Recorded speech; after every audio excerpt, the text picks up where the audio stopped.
start this thing with a pledge? I pledge allegiance to the flag of the United States of America and to the republic for which it stands, one nation, under God, indivisible, with liberty and justice for all.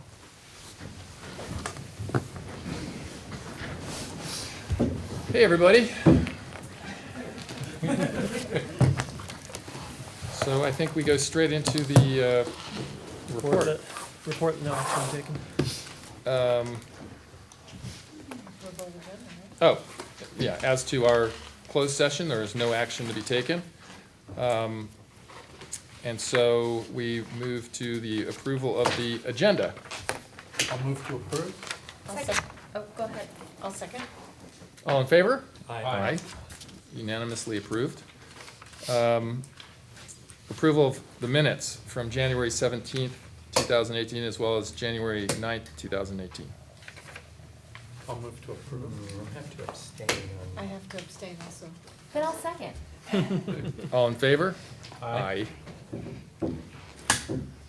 We now have our. Sorry, may I ask a question? Sure. Are the two of you only abstaining on the meeting that you Missed, the did January not 9th. attend, Yes. January Correct, 9th? yes. But, so the vote on the January 17th is 5-0? Yes. Thank you. Yes. So it was unanimous. I was reading, you have to say that it's. Unanimous? New policy, well, we haven't passed them yet, but if we do, yeah. I've been keeping statistics. So far, I've got the highest unanimous percentage of any president in the last 3 years. Doesn't make it not unanimous. I know who you're following. That's right. And now we're going to hear from our student representative tonight, Sadie Broida. At Nordhoff High School, we're doing Pennies for Patients. Last week and this week, Nordhoff is participating in a Pennies for Patients fundraiser for the Leukemia and Lymphoma Society. This year, we added a twist by turning it into a penny war. Currently, we've collected $1,000 and we're having fun. Random Acts of Kindness Week. This week is National Random Acts of Kindness Week. This ties in perfectly with our Keys to Kindness theme. Each day, we are doing something a little special. Monday, motivational bathroom mirror signs in staff and student bathrooms. Tuesday, positivity post-its on lockers. Wednesday, Valentine's for staff buddies and flower deliveries. Thursday, gratitude tree in cafeteria. And Friday, we're bananas for our staff banana bar. At Topa Topa School is getting their 6th grade leadership group started. Our first meeting is February 28th. One of the items on the agenda for the meeting is turning over the care and maintenance of our free little library to our leadership team. It will soon be tagged and mapped on the Free Little Library site. Over 10 students were represented at our visitation day. Families toured classrooms, our STEAM room, the playground, and the kindergarten classroom. Many questions were answered by our fabulous tour guide, Miss Asla Ruff. On Friday, January 26th, Miss Stubbs' class went on a field trip to the Ronald Reagan Library. The 4th, 5th, and 6th graders classes attended the Imagine concert last Friday at Nordhoff High School. Students enjoyed listening to music students from Matilaha and Nordhoff, as well as listening to a very talented clarinet player. Summit School. The 5th and 6th graders are taking a field trip sponsored by the Ojai Valley Land Conservancy to the Steelhead Preserve as part of their study of our local watershed. The primary class is fully engaged in the school garden. Once a week, under the guidance of Food for Thought volunteers, the students pick fruit, sample the texture and taste, and learn about other gardening tasks such as weeding, thinning, and pruning. Miramonte. On Dr. Seuss's birthday, March 2nd, students are encouraged to dress like their favorite Dr. Seuss characters. 6th grader leadership students will be awarding prizes for different categories to be announced. Additionally, leadership students will sponsor a student store selling Seuss-themed items such as pencils, erasers, notepads, and pencil sharpeners. Additional information will be sent home when the date's near. 6th grade students will be visiting primary grades throughout the day to read their favorite books to the students. Our cafeteria will be serving green eggs and ham. Thank you. Can I ask a question? Yeah. What's a penny ward? A penny war. So it's basically just a competition through the classes, and we also have Team Blue and Team Gold for just the staff.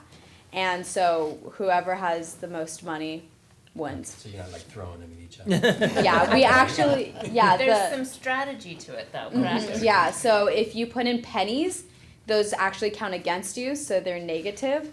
And so a lot of people have been putting pennies in other people's boxes. Like in leadership, we had a whole entire class come in, and So I each can help you raise student, money, but then you lose. yeah, each Right. student had 5 rolls of pennies, and they all dumped it in our thing. But it's a good cause, so that's okay. Awesome. Yeah.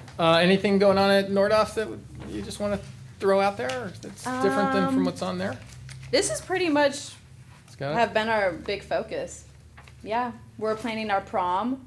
We figured out where it's going to be, have a which is theme very yet? nice. We do. It's Enchanted Garden, so a little bit different. And where is it? It's at Satakoy Country Club. Yeah, we went to go tour there. It was really nice. Cool. Yeah. Thanks a lot. As Yeah, of you course. know, you're free to leave. Okay, great. Thank Actually, you. a little known fact, you're always free to leave. It's not just when we say you are. Yeah. This is America. That's good legal coverage for us too. And that goes for anyone on the board as well. But you're also free to stay. Okay. Thank you. Thank you. Do we have any public comments tonight? No. So we'll move, I think, to Resolution 17-18-13 in recognition of African American History Month. Andy, I think you had some comments. Yeah, we surveyed the sites. I'm happy to report that this is not simply a resolution that you're making here tonight, that it's not actually acted upon by our sites. We have every school site doing various activities throughout the month focused on African American history. A significant emphasis on civil rights movements, both during the 60s as well as what led up to it, but as well as recognizing the great contributions that certainly existed in our country's history that far predate civil rights. I was telling Kevin last night that as a African American history major myself, I tend to get a little annoyed at times when it seems that African American history ends up focusing from Jackie Robinson until I Have a Dream, or maybe the Civil Rights Act. And I'm happy that our district is working on going beyond that and really helping embrace the many contributions throughout our country's history. Thank you. Do we have like one example? Well, a Pick out a small small- note, the African American depicted in Washington's crossing of the Delaware at the front of the boat, his last name was Whipple. Really? No. But as it turned out, he wasn't even there. But he made the picture. And yet again, Thane, with the one and then the other.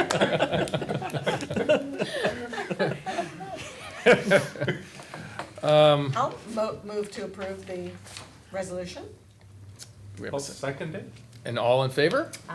Aye. And that was unanimous, even though we don't have that policy yet. Oh, that's right. I've been naturally saying it's unanimous. Yeah, when you it's- have. Yeah. I think we now move to the purchase of buses to upgrade the district bus fleet, and that's an action item. Right, so we are putting it before you as an action item tonight, based on the conversation last month. I know that this is a quick turnaround, and frankly, while my recommendation is that we move forward with the purchase, I don't believe that the indication of this board in January was, with certainty that we would be acting upon it tonight, but we wanted to give the option because, as Cindy learned yesterday, that we were one of only 3 districts in all of Southern California that have received the grant from Thomas Built Buses to receive that 35% discount. That discount is for a limited duration, and so if we do choose to hold off on a decision at this time, we do jeopardize our ability to access that grant. Cindy, when is the actual final date by which we would have to notify or make our decision? I was told from the time I get the grant paperwork, we have 30 days to write a check or. Perfect, thank you. So, That should be coming this week. okay, perfect. So theoretically, we do have the ability to have this conversation take place today, and if there's additional information that's needed, and bring it back next month. The concern with that would be that we are already on a very tight window in order to be able to offer to Camper Ma the buses at that lease rate for the summer. We have received assurances from the bus manufacturer, from the dealer, Bus West, that they can have it to us in time to actually be used this summer for. They can or they can't? They can. Okay. That they will be able to meet this summer's deadline to be able to allow us to have that first summer of revenue generation. The conversation we had last meeting I thought was really robust. I really did appreciate the feedback received. There was a few things that you asked for us, and so we'll jump into the materials, and I hope that we have a few copies on the back because I will be referencing a few items here. So in your materials, you'll see the first thing is the actual invoice, and that's what we're actually asking for approval for. This is the invoice before the 35% discount from the grant. That's the $181,000 per bus. Note these are 2019 buses, 81 passenger buses. There's some additional information as to the full specs of the bus that, again, we're asking for approval. You have the same memo that we reviewed last month. I just wanted to keep it in for public sake as well as a reminder to each of you as to the impetus for us bringing it to you at this meeting. And then something I really appreciate that Cindy Sloan, our transportation supervisor, and Dave Rogers worked on was one of the things that I believe Thane, you specifically requested last meeting, was for us to get some sense of what the potential loss in students or potential lost revenue that could come from elimination of home-to-school transportation. So we have two maps for you. The first one is the area that directly responds to that more so, which is the concern of potentially losing students. In our far western boundary, as we approach Oakview, you'll see that we actually are currently picking up 69 students between Miramonte, Matilaha, and Nordhoff from these pickup stops. You'll see that our boundary and Ventura's intersects in an interesting way, and so they actually have multiple bus stops that are very close to our own. I've not spoken directly to Ventura Unified, and so I don't know their intentions, but I could certainly envision a scenario whereby, for instance, if we eliminated that green dot that's right above Barbara Street and that track, since Ventura Unified already has a bus stop about 100 yards away, and they are very interested in seeing Sunset enrollment increase, that I could imagine a scenario where they would be allowing intra-districts to hop on the bus that's already picking up students from that region. So, Cindy, I believe that you said, knowing the students quite well, that you think it's a safe estimate that somewhere in the neighborhood of 5 to 10 of these 69 we could easily see needing transportation, and without transportation, needing to find some means to get to a school that wouldn't necessarily be parent transportation. So at a minimum 5 to 10 students, that would be $50,000 to $100,000 a year in potential lost revenue. And again, we have 69 students who fit into this category currently utilizing transportation services.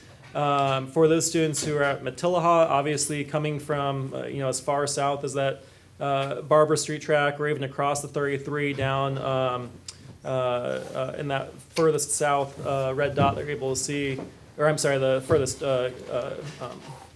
west green dot that you're able to see on Creek Road, that these are really significant distances. We'd be talking about a 4-mile walk or bike ride from Creek Road, having to pass multiple major intersections.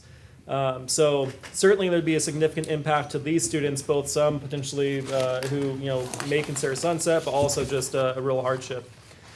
We also have shown where we are picking up students on the east end. This is an area that does not have trolley service. And so, we discussed last meeting the possibility of the trolley picking up some of the service if we were to look at reducing our home to school general education transportation. But this would be an area that they are not currently servicing, and you can see that by our student count, it is certainly a smaller number of students, less than 20, but obviously for those 19, 20, very significant. So that was one piece of information I know that was requested.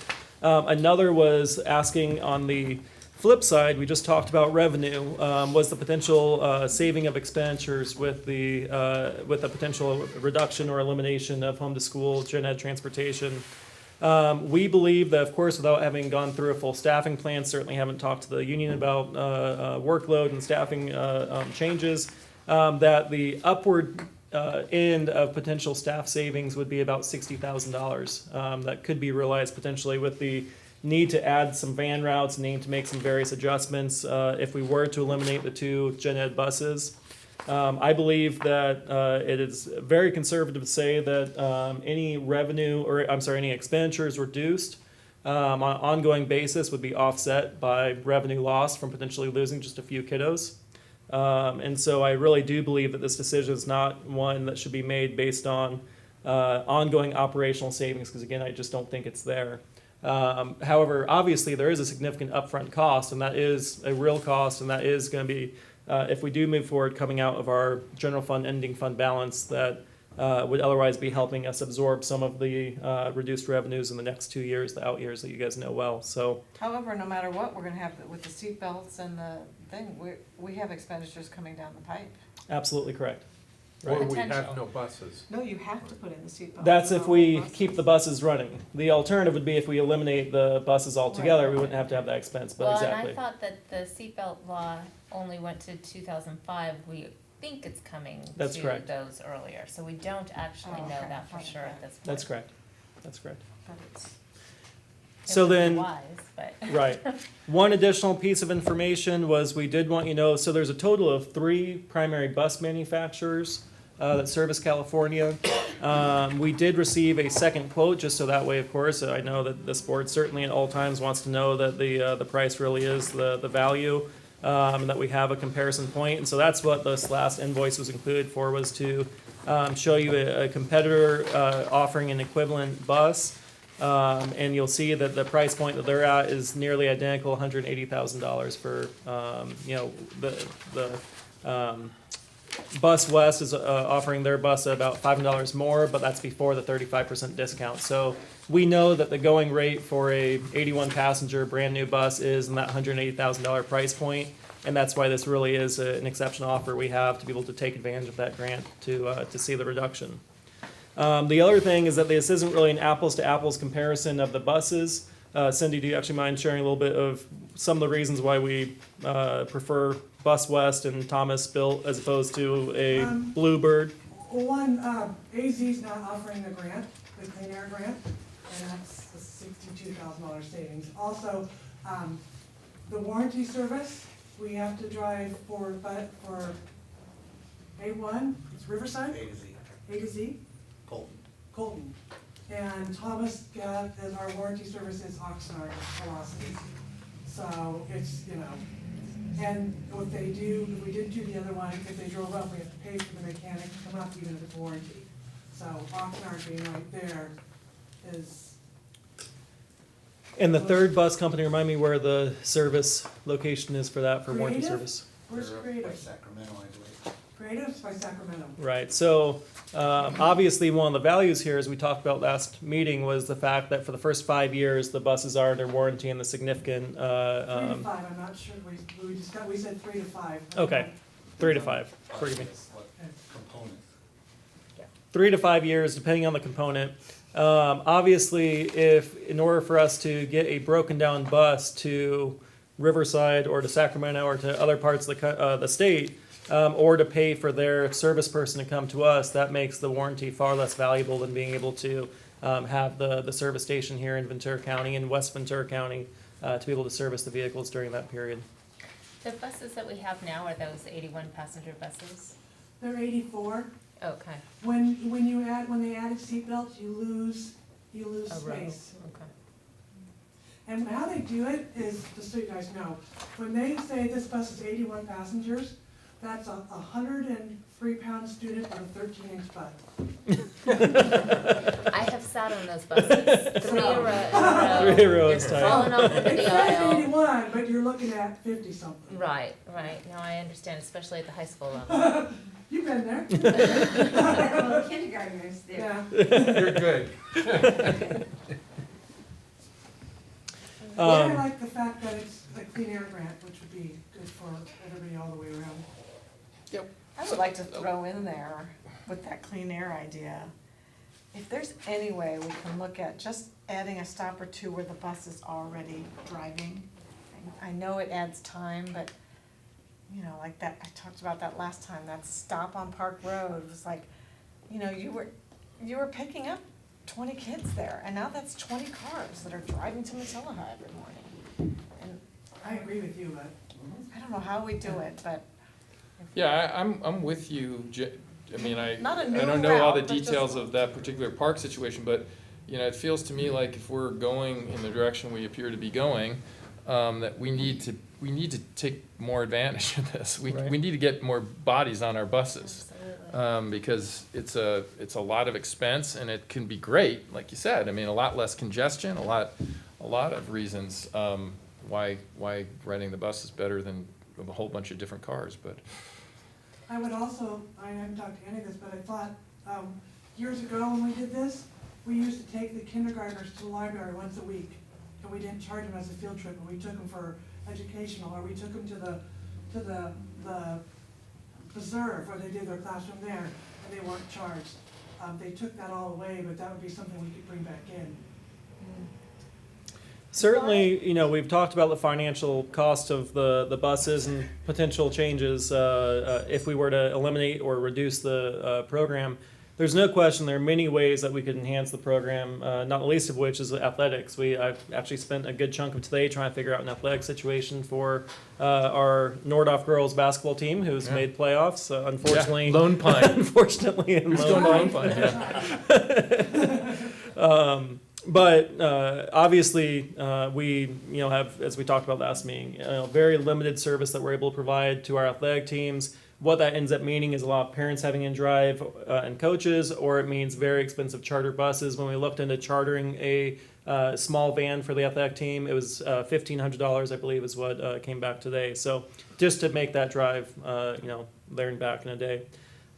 So certainly, if we have the buses that actually can leave town and be safe and appropriate, and that system's not going to shut it down, that will open up many possibilities for us to enhance what we currently are doing. So we're still looking at riders, I'm sorry, go ahead. No, go ahead. Well, I was looking at these rider maps, Mhm. but I had a number in my head of 126 riders generally. Is that? I'm sorry, I'm hard of hearing. Because this is a very low number, right, between these two charts of riders. Mhm. And I thought our ridership was about 126 students. These aren't It's, all of them. yeah, this Okay, is only okay, showing, okay. this It's was just a this was in thing, just response to pieces. Okay. Thane asking for us to put some number of potential, the students who are most at risk of potentially leaving the district So as these a are just the result, and so, crossover places. The exactly. ones at Got the it. far ends of the realm. Got it. Right. I believe the number was actually closer to 200 plus, right? Wasn't it low 200s? What was there? Well, it was definitely more than the 126. Yeah. 5%. I want to say it's like 187 on here. or 186, something like that. Do we have it on the memo? It was in our materials last meeting. Yeah, that's what I Let's was. see it. But that's okay, I mean, if this is not Yeah, yeah. just a fractional thing, so Exactly. that now I Right. understand. Both those There it areas, is, Barber Street 87%. is not serviced by the trolley either. Ah, okay. Right, right. 125 to 200. Mhm. My question is, we have these two routes. Why do we have a need for 3 buses? Because of Rama, right? Rama?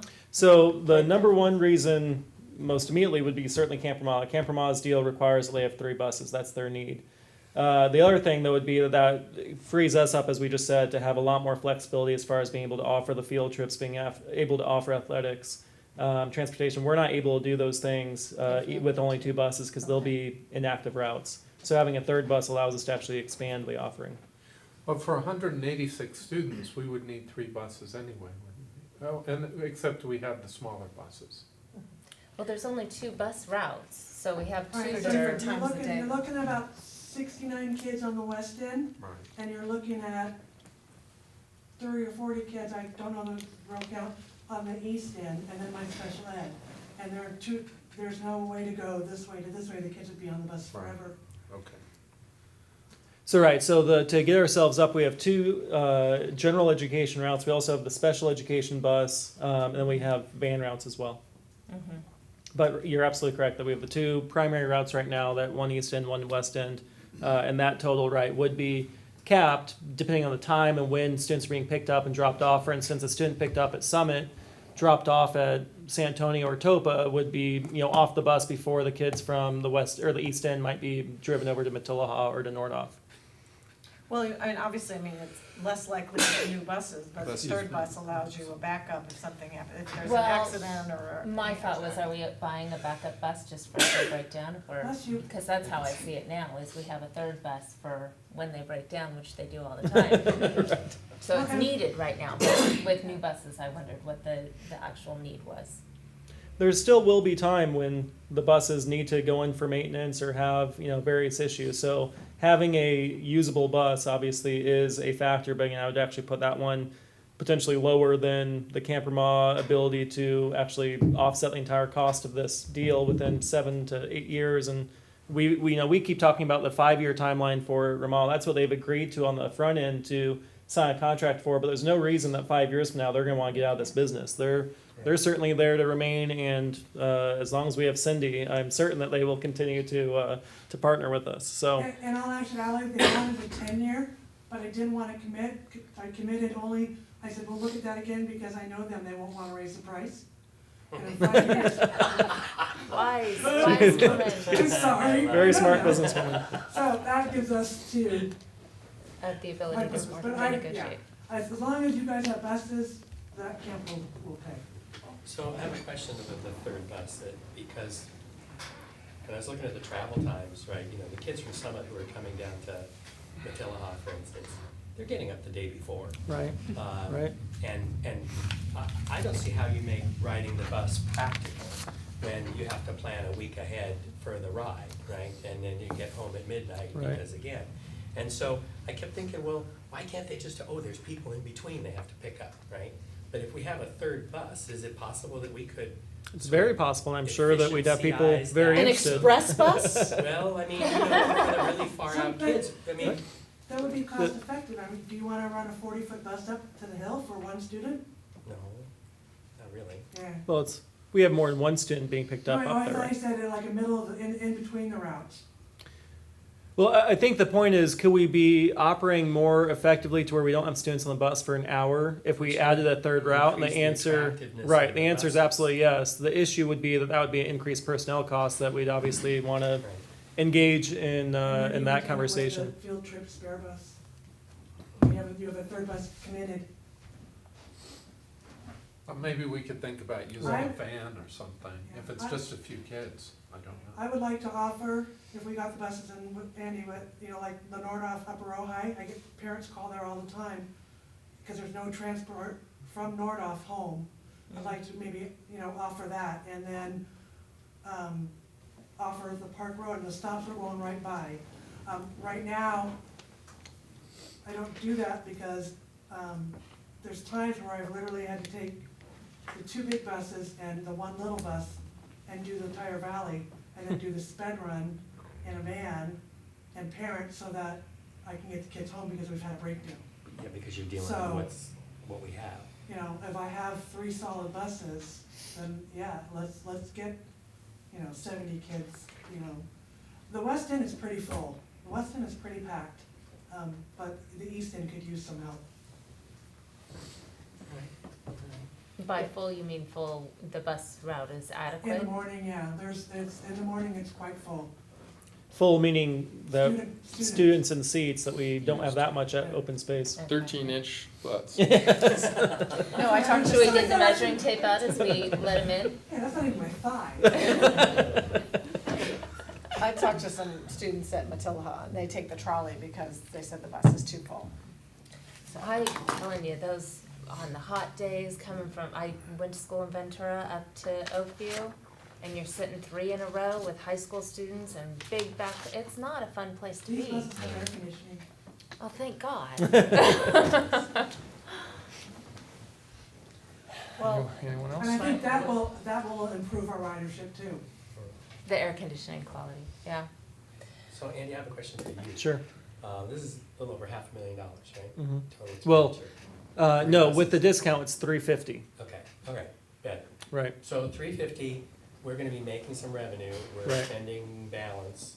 Will the revenue go back to the balance? Correct. Okay, So the it's revenue earmarked for that. Well, the revenue goes right back into the general fund. It's a rental agreement that it would be unrestricted general fund dollars.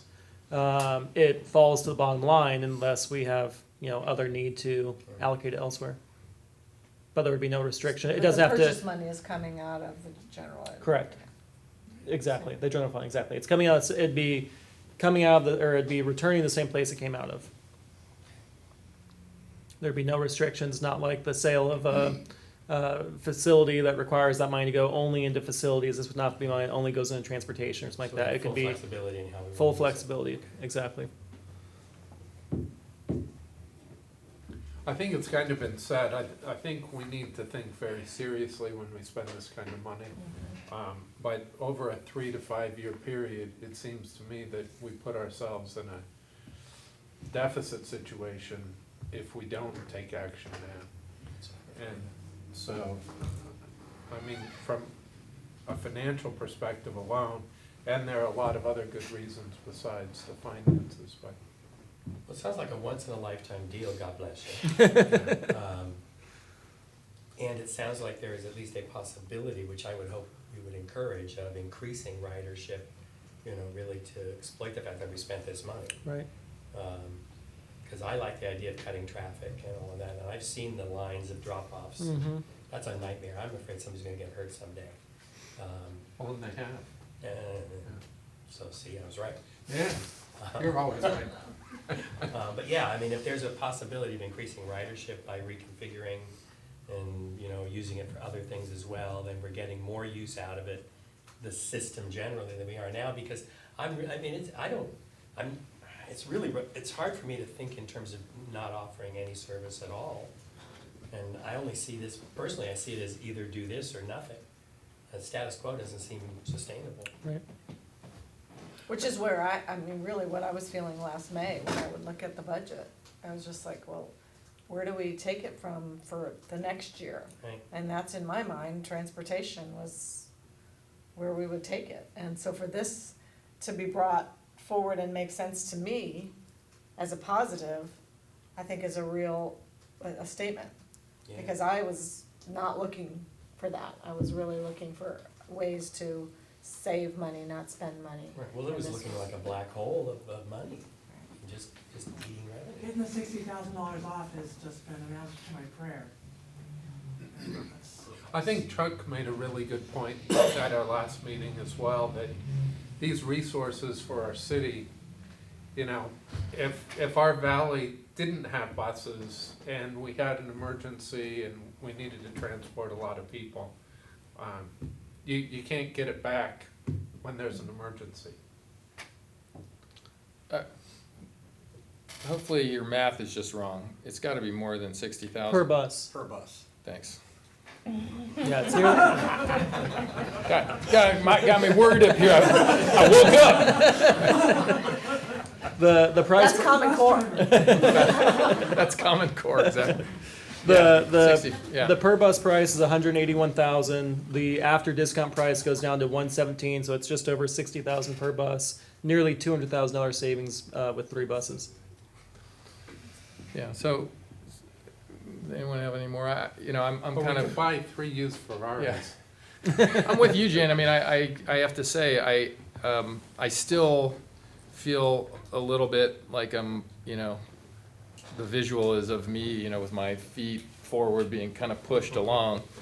But I don't see a reasonable alternative right now. I think that there are too many unknowns about the impact of altogether canceling our transportation department, which is, to me, the alternative.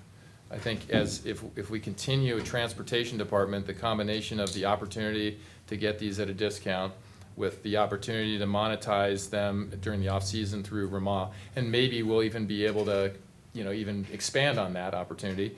The fact that currently the buses are so deficient that they don't really offer anything for our athletic teams.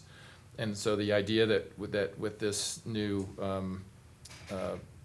fleet, we could potentially really start being able to transport some of our teams, and then not knowing the impact if we were to altogether do away with transportation, how many students we would lose, and we know we'd lose some, and whether that in the end would negate what we tried to save. So for those reasons, I'm in favor of it.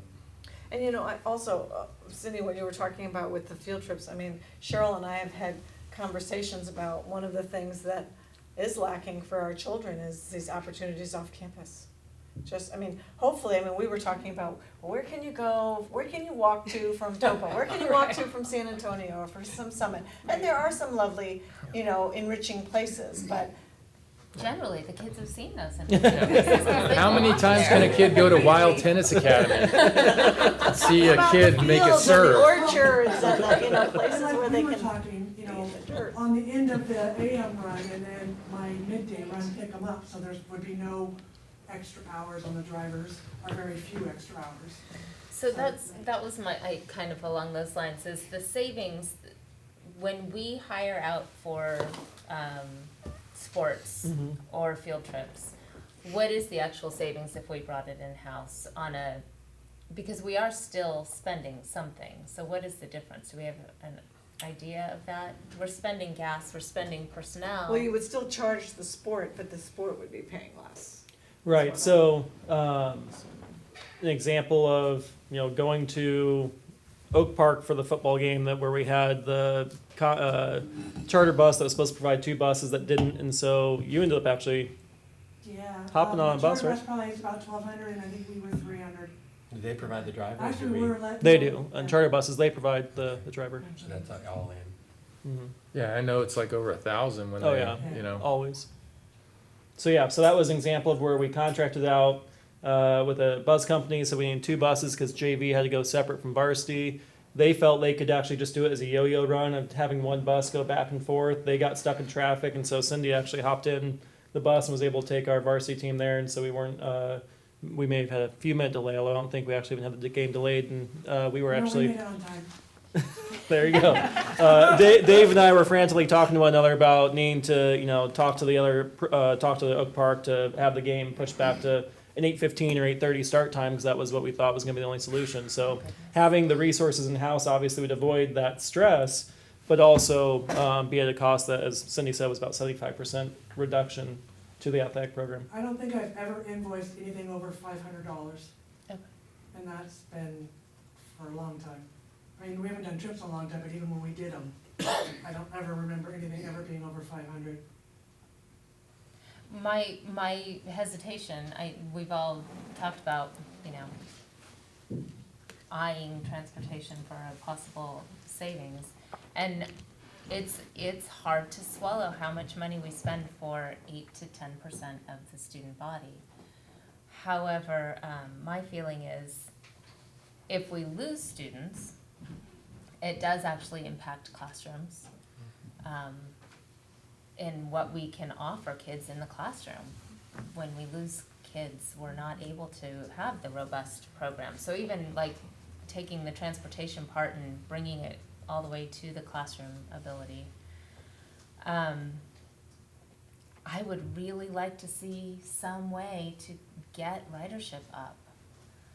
I don't know what kind of an incentive program we can create to make it easier. I feel a little guilty voting on this because I rely on that bus for my own kids. So, You'll have to abstain.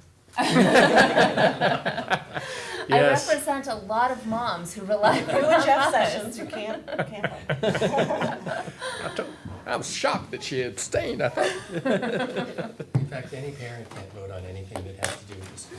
Because it affects us too Right. closely. I We need understand. to put out some type of survey or something and say, you know, where's the most. I'm spots. curious as to what, The people I My talk to, it's the see- time of day, instead of getting on the bus at 6:50, they can get in their car at 7:20 in the morning. absolutely, and I get that, but I also think the largest portion is how many families crisscross to get to different campuses that aren't in their neighborhood. And we don't offer bus service for that, nor would I advocate offering bus service for that.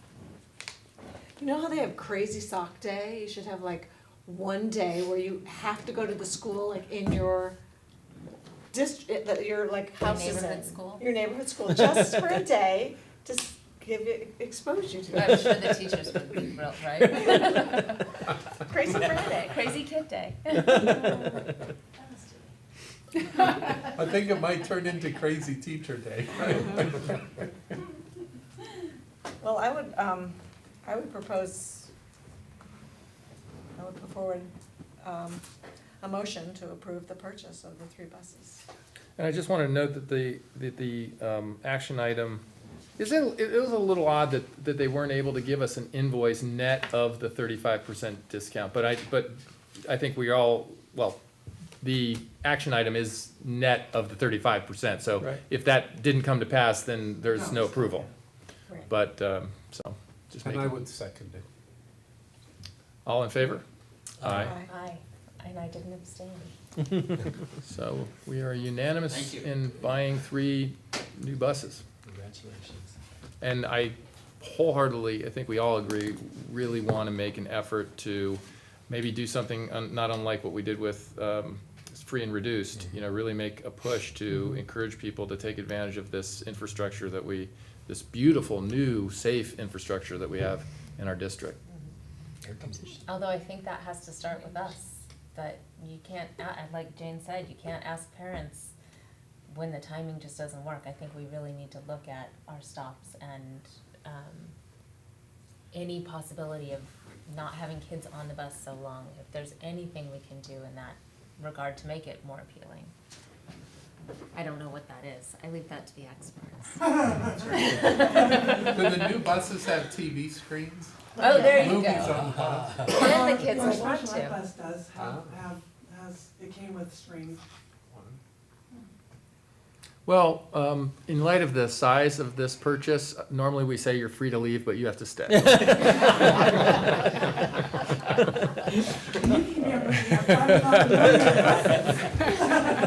Thanks for. Thank you, Sandy. Thank you, Don, Thank too. you very much, I really Thank appreciate you it. guys, you did a really good job. Moving forward, we are taking information about Measure J projects and finances, and that's coming through Andy. Well, on the theme of spending money, we've got our Measure J projects. I have 3 projects listed on here just to give timelines. These are 3 of the bigger projects. Again, they're not new to you. You guys are certainly aware that they are in development phase, but I just wanted to let you know this timeline we're looking at. As you'll see, we certainly are looking at some really significant burdens on our campuses for next school year, because these are not projects that will be able to be completed simply during the summer. They're far too large. So this is the general timeline. Obviously, you'll see that you're included as contract approval for board review, but you'll also be, as I said in my notes to you, beginning in March, we'll be actually bringing forward some of these concepts to be making them public, as well as to solicit feedback from you. Each of these projects have been including the staff, and in some cases, like the Nordhoff Library, parent volunteers. But we're getting to the point now with design development going further down the stage where it'll be exciting to be able to begin to unveil some of the developments that we've had. But just a reminder, the Nordhoff Library project, we are right now looking at a budget in the general area of $2 million. With an additional $500,000 potentially for site upgrades. Those were both in the budget numbers that were presented back in October. And again, we understand that all budgets come to you for approval. Just want to make sure you guys understand the general scope at this point. Matilla Kitchen, looking between $750,000 and $1 million, although we're trying to do what we can to pare that back from where it is. And then the Matilla re-roof. It is part of the overall roofing projects that will be in the low $3 million range is what we're budgeting. So that's not just the gym, that's several spots on the. So campus, this or- one is the re-roof that actually requires DSA approval, but we're going to be doing 5 separate sites that will be having roofing replacements done this summer. And that in totality will be in excess of $3 million we're projecting. We actually, tomorrow, you'll see in the BC Star, we're actually beginning the advertising for the submission of responses for each of those 5 projects. And we will have the bids unsealed on March 14th. So again, in March, we will have far more certainty as to where the budget's coming in on each of these projects. But Where else are you publicizing those? we've sent them out to trade journals as well, and then we've worked with our roofing or the actual company to go out to all of their preferred vendors as well. So in the Star, in contract journals, and then through the relationships with the roofing. What about like Manufacturer. some of the other local papers?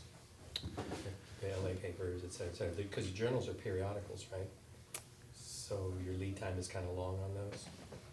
So when I say trade journals, that probably was not the right term. The trade organizations Oh, that okay, then send it out okay. to their listservs. Okay. As far as the Star, my understanding is when you have a legal notice go into the Star, there's actually a legal database that people are able, because we're wanting to expand our search far beyond Ventura County.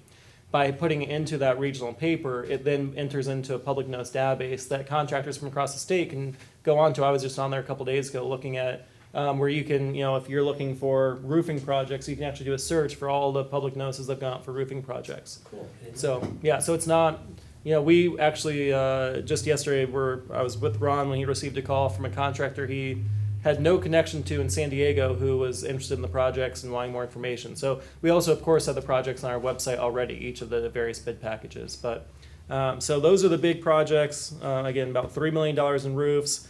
Obviously, we've already begun Climate Tech. That was a $3 million contract. We've got these 3 big projects. And then the rest of the summer is really going to be spent still on some of the smaller ones. Remember the blinds and window coverings that we've talked about for the past year. That one's moving forward. And then we know that Miramani is going to be painted this summer as well. We painted 2 of their buildings, if you recall, last summer. Didn't do the rest because of the abatement as well as just timeline of being able to get things under contract. And so that will be completed this summer. And I know I've asked this before, Matillahawk Kitchen does not include any shade structure, exterior, anything. That's correct. Okay. And the Nordhoff Library project, Uh-huh. it says that the design development is 50% complete as of February. Mm-hmm. I know there's a committee that's looking at the design. Right. At what point do we see what that looks like? Does that come to us? Absolutely. That's what I'm saying. In March. Okay, March is when we'll be publicly unveiling it okay. and presenting it to you at this board meeting.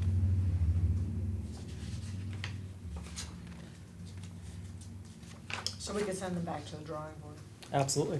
Right. We will not be at DSA submittal at that point. So it is still a public input time. Okay. Anyone with any other? No, just Questions? Shelley's comment, I think maybe talking about that shade structure is appropriate on Thursday. Mm. I'm gonna keep pushing for that darn shade structure. I'm gonna keep pushing for a pool. Noted for both. I'm just very curious to see if I get all my kids through Matillahawk before it actually comes to us. Rotary Pavilion, another report. Yeah, this is just a very brief update. We wanted to make sure, I've been keeping you guys in the loop when I receive updates, but also wanted this for public sake as well. Make sure that everyone knew that this was not simply a project that had been delayed due to the dereliction of the district or Rotary. Mark Whitman is the architect that's been leading this. He has been incredible, his work that he's been doing with DSA. I think this has been a great opportunity for a valued member of the public and involved community member to see just how challenging DSA is to work with. I'm sure that he will be a very sympathetic ear for us when we have our own DSA challenges. So that ultimately is why the project that was originally set to be completed by October, we began seeing delays. Was that the DSA inspector would go out and even though the building was being done to plans that had been approved by DSA, the inspector would say, well, you have to actually do it this way instead. And so DSA, unfortunately, the more I learn about this, is notorious for doing just that, that there might be, something can be done this way or this way per DSA code. And an inspector has the discretion of being able to say, well, no, I want it done as option A. You didn't do it. Exactly. And so that's been the challenge. They were at a complete standstill for about 6 weeks, and they'd be able to get started back up, and that inspector would come back out, and they'd be delayed again. At this point, they're looking at a fence coming down very soon, if not this week, then by next week. We're nearing completion. They believe that by the end of February, that everything will be complete except for the brick paver campaign. If you recall, that was one of the ways that Rotary was raising the funds, was to sell the donor bricks.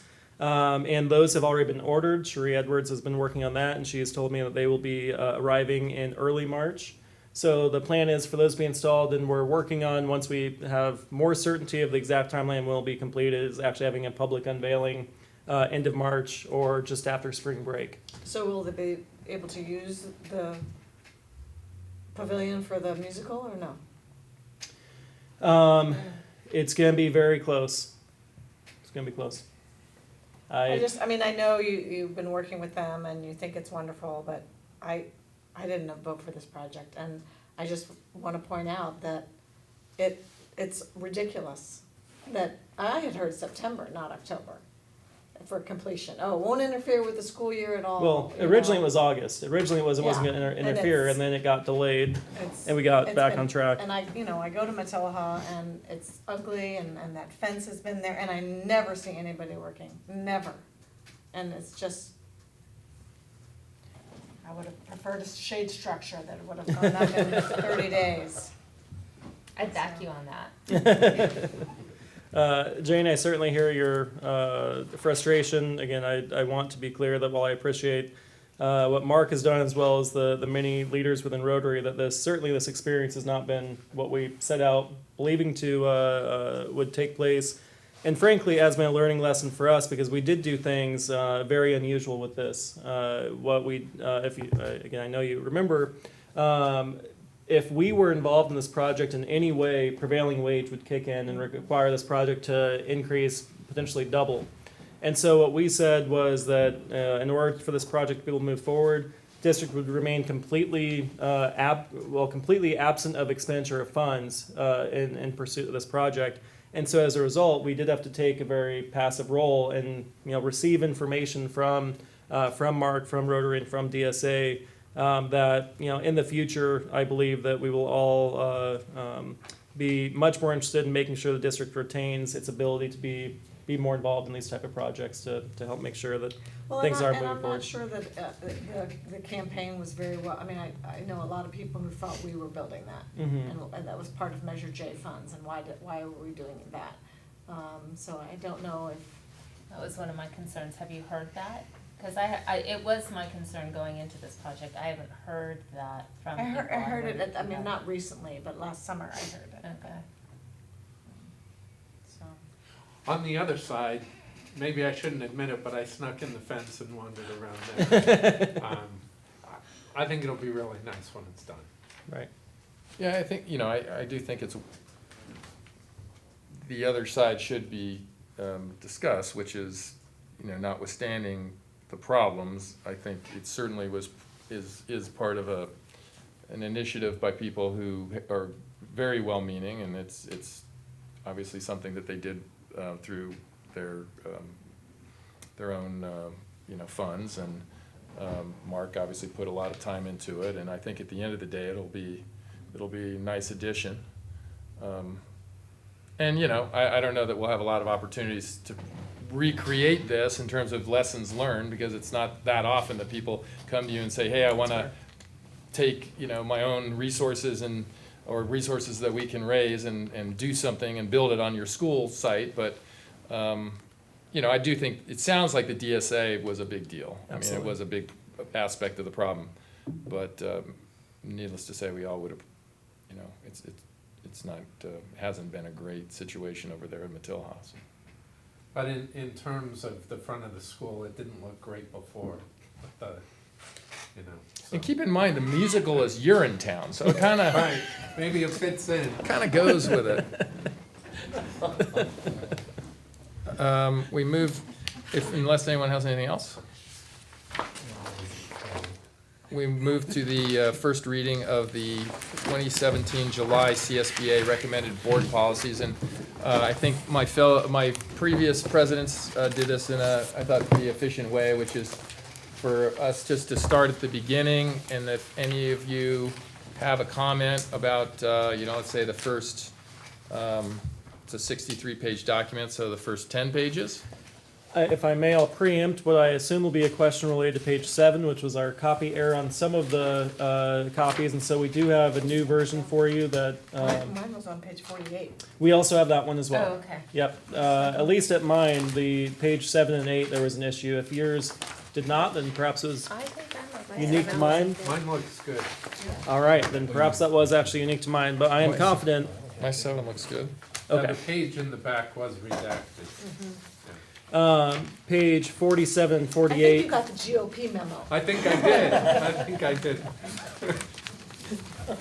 This is the corrected Yeah, yeah, version yeah, I got that of, little. right, corrected version of that one. We got Andy's Fortune- grocery list on the back of it, which is weird that you would buy so many eggs, and that's all I can say. Fortunately, the portion that was covered was things that were okay, or they already were our current language. They were not changes, so I apologize for that, though. My first comments start on page 9, for whatever that's worth. Sounds like you may be the first commenter, then go for it. I'm wondering why we have a lot of these requirements for charter schools. And I don't feel super strongly about it, but there are a lot of things that, I'm wondering what the purpose of having a charter school is conceptually, right? We have a charter school. Right, so this is a charter school oversight section, so this is related to our oversight of a charter school. Right, but a lot of these items like item 12 that I've circled a whole bunch starting on 9, but like requires teachers to hold a certificate, permit, or other document issues. That's great, but then tonight we're also reviewing a whole section of policy on how we aren't even gonna make those requirements for our schools. We have a whole lot of exceptions. Right, we have exceptions. And so, if we have exceptions, why wouldn't the charter schools have the same exceptions? Well, so I think that's a fair question. I believe my reading was that the equivalent to that which a teacher in other public schools would be required to hold on that, specifically if you're asking about that number 12 of the requirement for a certificate, permit, or other document issued, is that the requirement is equivalent to that which other teachers are required to hold. And so our local board policies that have those exceptions that you mentioned later on are ed code provided exceptions, the TIPSA and the PIPSA and the Right. all those fun acronyms. So I don't believe that we're actually placing a heightened burden on charter schools relative to ourselves. But we do, this is a responsibility that our Human Resources Department holds for Valley Oak. Right. And And then, yeah, so we have to check up on this. Right. right, no, there's no question that we should have policies, it's just a question of, are they more severe than, Well, along those lines, you could have just add, and subject to the same exceptions as teachers in the public schools, right? if you wanted Yeah, to. no, I'd be more comfortable with that, and then, Okay. is it normal to mandate the transitional kindergarten if they have a kindergarten? I don't know that much about, you're the expert. The kindergarten, but here, Well, it is now, according to the new ed code. right, but is that what we wanna do? So any it's- public no, school offering. I don't think that's a requirement, is it? Often they have this requirement and then they have a whole bunch of policies that have nothing to do with that requirement. Like they'll have one that has something to do with it and then the rest are just Right. Sure. bonus things. So recall transitional kindergarten came into existence about 6 years ago, 5. As a result of shifting up the birthday cutoff of when a student is eligible for kindergarten. So prior to about 6 years ago, children up through December 2nd birth date were able to matriculate into kindergarten even if they were 4 for the first 3.5 months of the school year. The governor started to move that, the legislature started to move that forward, and so now our cutoff date's actually September 1. And so Ed Code now requires that a district offering kindergarten must offer a TK for students in that range of September 2nd to December 2nd birthdays. Right, but Valley Oak has like, what are their ages, 1st grade through 8th grade or something? They're in Currently. K through 12 now. Yeah, they're Are they K. full K through Yeah, 12? they're I K-12. thought they were short on No, some grade levels. They they used to be. they were a K-10. They may have even been less, but I do know they were a K-10, and it was only in the past few years that they, they added were 11 able and to. 12. I think it was actually may have been one of the meetings right before I started with the district that they added the 11th and 12th grade and the ability to actually offer a graduate or a diploma to students. Right. I feel bad going over all of these little things, but That's why we're here. yeah, I mean, if a charter school seemed like a great charter school, but they only wanted to do, K through 6, would we deny it just based on they're not providing TK? I mean, we might rather have the TK kids in our schools, right? My understanding, and I'll look into this with your question, is my understanding is that they don't have the option of omitting TK. And as the overseeing body, we're the first line responsible for ensuring that they're Making compliant sure with the they- law. Okay, If they're offering kindergarten, they they have to. need to be And offering does TK. it have to be a separate program? Is that what the requirement is? Or No. can they just do kindergarten twice, essentially? They are enrolled as transitional kindergarten, but the actual program itself can Can be just be nearly there. identical. And again, we do actually have an expert that knows very well our TKK combination classes that we've had historically. That there was obviously, I'm sure, differentiation throughout the day, but there's also certainly overlap of the experience. The state wants you to differentiate. They Right. want Okay. you to do that, and that's what the guidelines say. But what that means is What the teacher deems what the it teacher means? has. Okay, No one's overseeing that not, specifically. Right. okay. I mean, I want our district to provide all of these things. I'm just wondering why place the burden on a charter school, like enrolling a homeless student. I mean, that's something we would do, But I think it's the They're a public legislators school. requiring them to do but this. how would we, like if charter schools are normally like people sign up to go to a charter school, right? Mm-hmm. The charter can't tell them no, is essentially The what it's charter saying. can't tell them no. Right. It's a public school, so they can't say, sorry, we don't.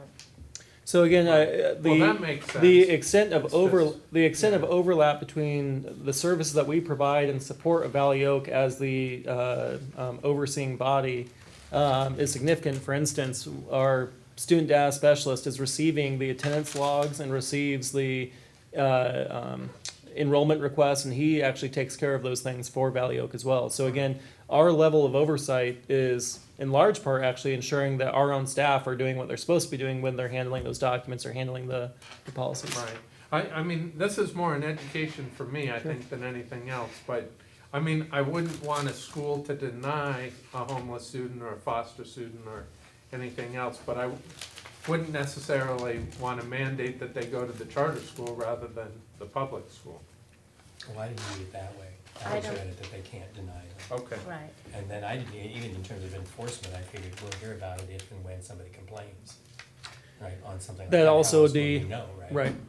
Well, again, that's correct, and we are in a unique position, again, and that's why these expectations are placed on us, is we're in a unique position to be able to receive those complaints, because again, we're often handling those requests, or again, the HR office is handling all the processing of their payroll and their onboarding and offboarding of employees. Our student data specialist is providing all the information to their auditors, who are the same as ours, but the auditors are relaying to their attendance issues or their enrollment, that sort of thing. Right, and then the number 8B, that if they don't have enough capacity, that they must use a public random drawing. Is there a reason that it wouldn't be like in order of enrollment or wait list? Is this, Ed code. because it wasn't, I didn't see it anywhere listed here as an ed code requirement. So at the end of that actual subsection, Oh, it does say- as stated by Ed Well, Code it says except 4766. as provided for in the ed code. Right, so the actual Ed Code is 47605 that Okay, mandates the great, lottery. Great, see, that's why we're doing all this stuff. Exactly, it's good questions. Yeah, and so, on the not charging student fees, that's, Too soon, too soon. Well, no, I'm just, right, well, it's a discussion, you know. I circled this earlier today. So, okay, I'm fine with it, it seemed like a lot of requirements that may or may not be necessary, but, I think they should be held to the same standards we are. I mean, if you wanna run a charter school, you gotta run it the way the state requires us to run a school too, so. right. It's just sometimes, I think we would rather have the students than have them go to a charter school. So pushing them to the charter school doesn't always I necessarily. don't think it I does don't think that. I think it's- it's Okay, pushing the charter school to provide the same thing for any student who goes okay, there. fair enough, Right. fair enough. I would just, in general, before we get too far, I felt for the first time, these were sort of this, you must say that you like educating children, and that you hope children are smart, and, I mean, it was all just so, not specific and so not helpful. It was really bothersome. I was gonna as a say whole. the exact same thing, but I restrained myself. But yeah, the whole first section was that there wasn't a single word in the first section I thought was meaningful in any way. Yeah. Yeah. Well, I wrote it when I was tired. I have one comment on page 6, and it's more of an addition than a subtraction. Where are you again, Charlie? Page 6, under philosophy, you know, the Lofty squishy stuff goals. that you guys are talking about. Number 2 says every student should have an opportunity to receive a quality education regardless of his or her social, cultural, or economic background. And I would like it to say citizenship status. Excellent, we can add that. It's a good addition. Good addition.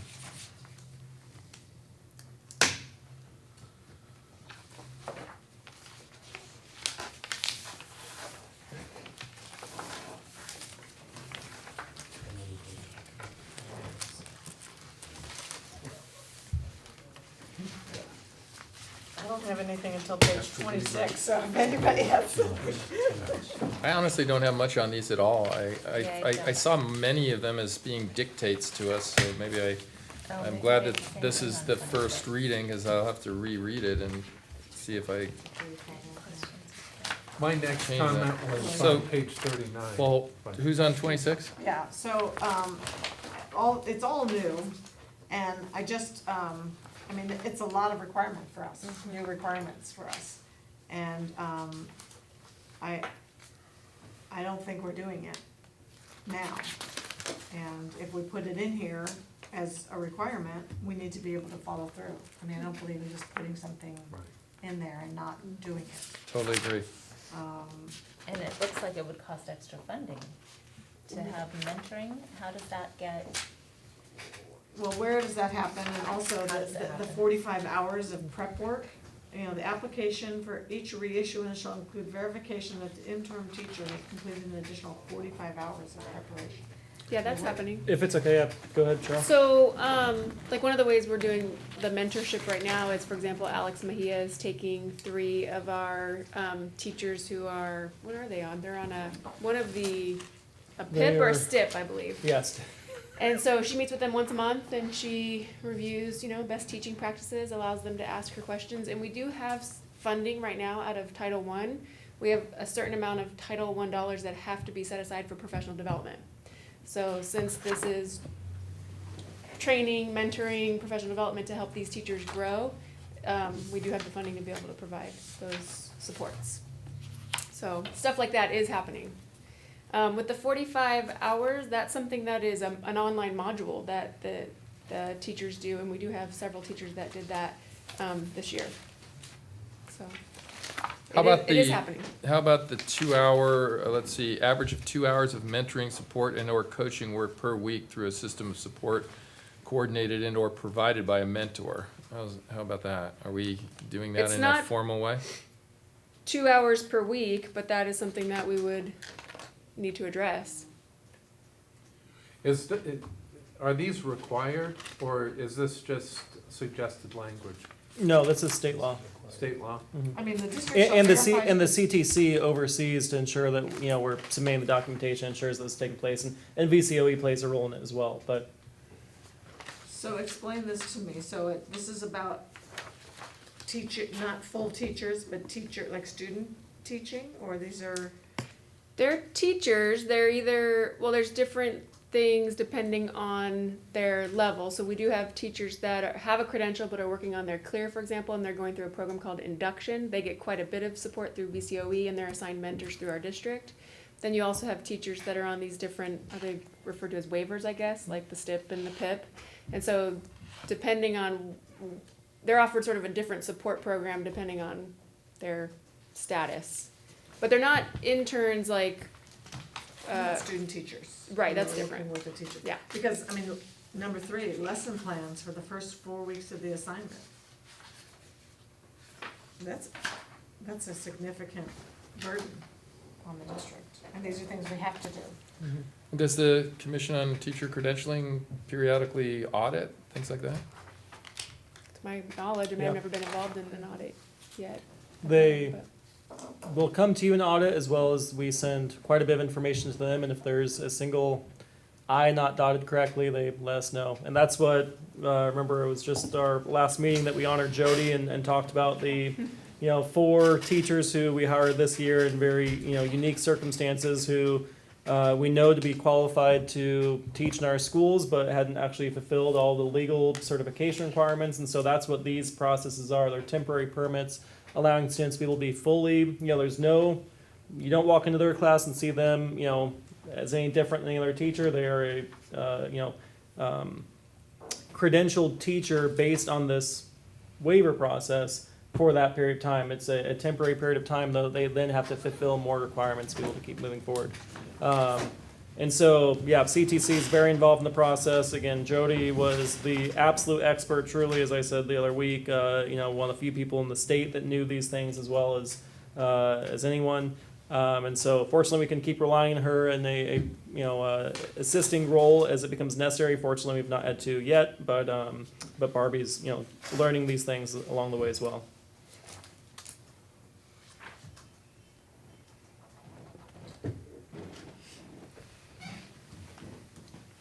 I have a question on 33.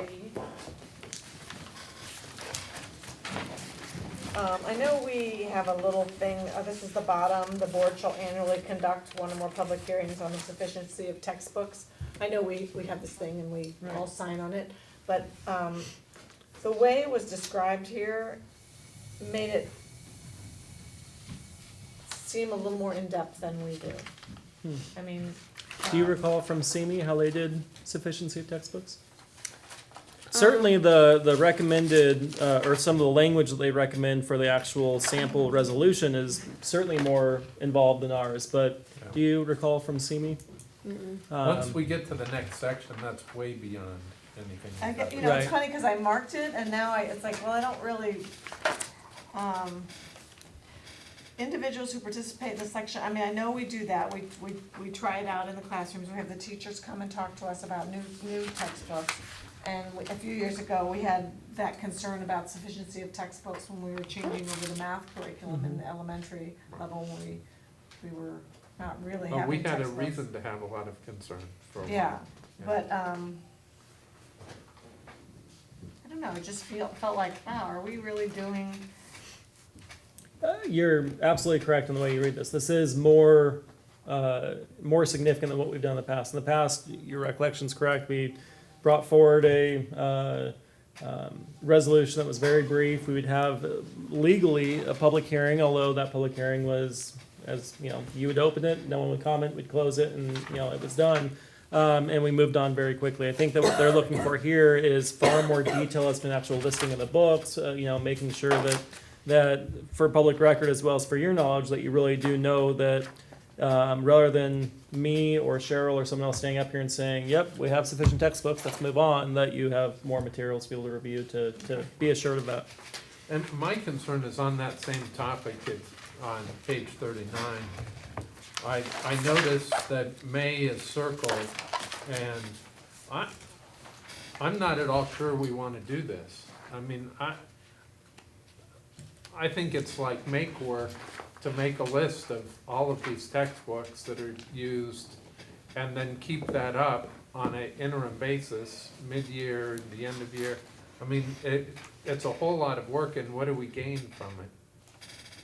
Well, the spirit certainly of this is, greater transparency and public knowledge as to the, whether or not when we say that we have the textbook for each child in the classroom, that we, I'm sure that all of you have probably encountered some at some point at Vaughn's or Westridge or somewhere that says, they don't even have my son's Spanish book yet in the class, or they, we're still waiting on this item. And so when that occurs, that's obviously inappropriate, and we're doing everything we can to rectify it. And we typically do that within the first few days of school. We do have to occasionally order, additional copies because the section was too large or that sort of thing. But as opposed, again, the spirit of this is that you guys, as well as the public, has greater vision to the textbooks themselves, to the number that we have, to the needs that we have. But you're absolutely correct that this is an optional thing. And yes, we did circle a May to make sure that it was drawn to your attention to know that this isn't something that we have to necessarily change. We're not out of compliance with what we're currently doing as far as the legal compliance, but what we're currently doing would not be meeting the aspiration of this policy. And to be clear, this is just about, do we have enough copies available? Do we have, currently approved by State Board of Education of the textbooks, and do we have enough That we've approved. that you've approved that also remain still, because theoretically, this Board of Education 30 years ago approved textbooks, but those are no longer compliant with CDE's approved list of curriculum, and so you are making sure that they're still approved by you, that they're approved by current curriculum by CDE, and that we have a sufficient number for the students in class. Okay, so it's. It's inappropriate to have only 20 copies of a textbook if there are 30 kids in the class. Right, okay. I guess if we're going to do it, I would want to see it like on the website or somewhere so parents could see what all the textbooks are that we're using and whether they're approved by the state, all of that. I'm not that excited about hiring somebody to do it, I guess that's my point. But if everybody wants to do it, then I think we really need to get the word out so it's not a complete waste of money. Because I don't know that anybody reads, these policies. Well, I think it becomes an issue if we start hearing from parents that we're not, and at that point, we could say, okay, you guys have been telling us there's sufficient textbooks, but parents are telling us something different, so we want you to start doing this. Yeah. But that's not our experience right now. And so that we may do this, but we, at this point, are not feeling a need to do that. Right. But if we approve this form, then we have to follow the form, right? Or We may. does it just say we?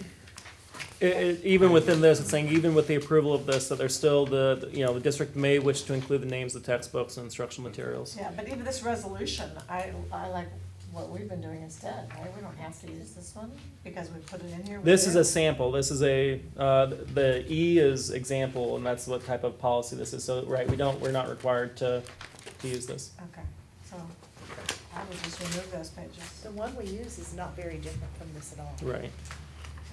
I would have to look at them both to see if there's actually any wording that's different, because it's very, very similar. And do we list the textbooks the way this is We suggested? do not list them, it says we may, but Cheryl has the list. Okay.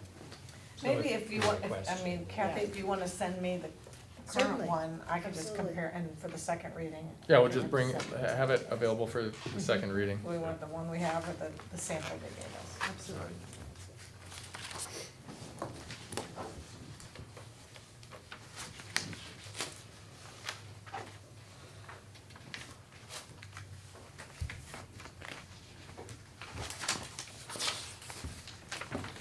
Looking forward to get to the stuff about the president. I just feel like there should be more powers. It's just weird that it's not more. I don't know, did we see your tax returns?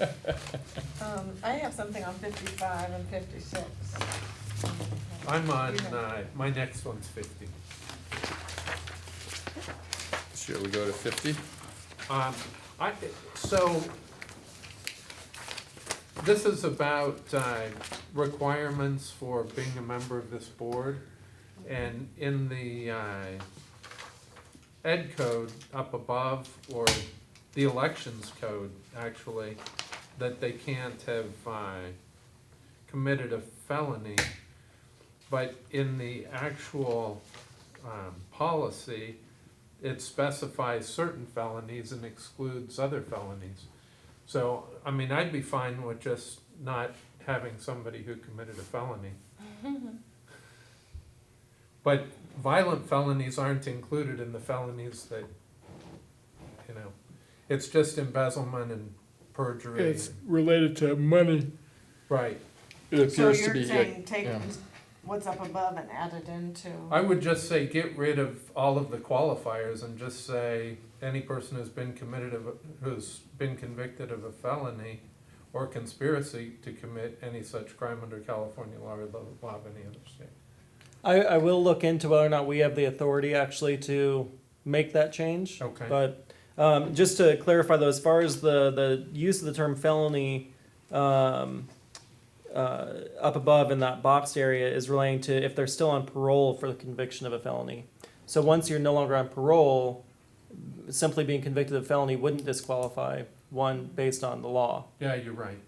So I do think that we'd be going further reaching than what the law would prohibit, so I would just want to make sure that we actually have that authority if that is an interest of the board. Right.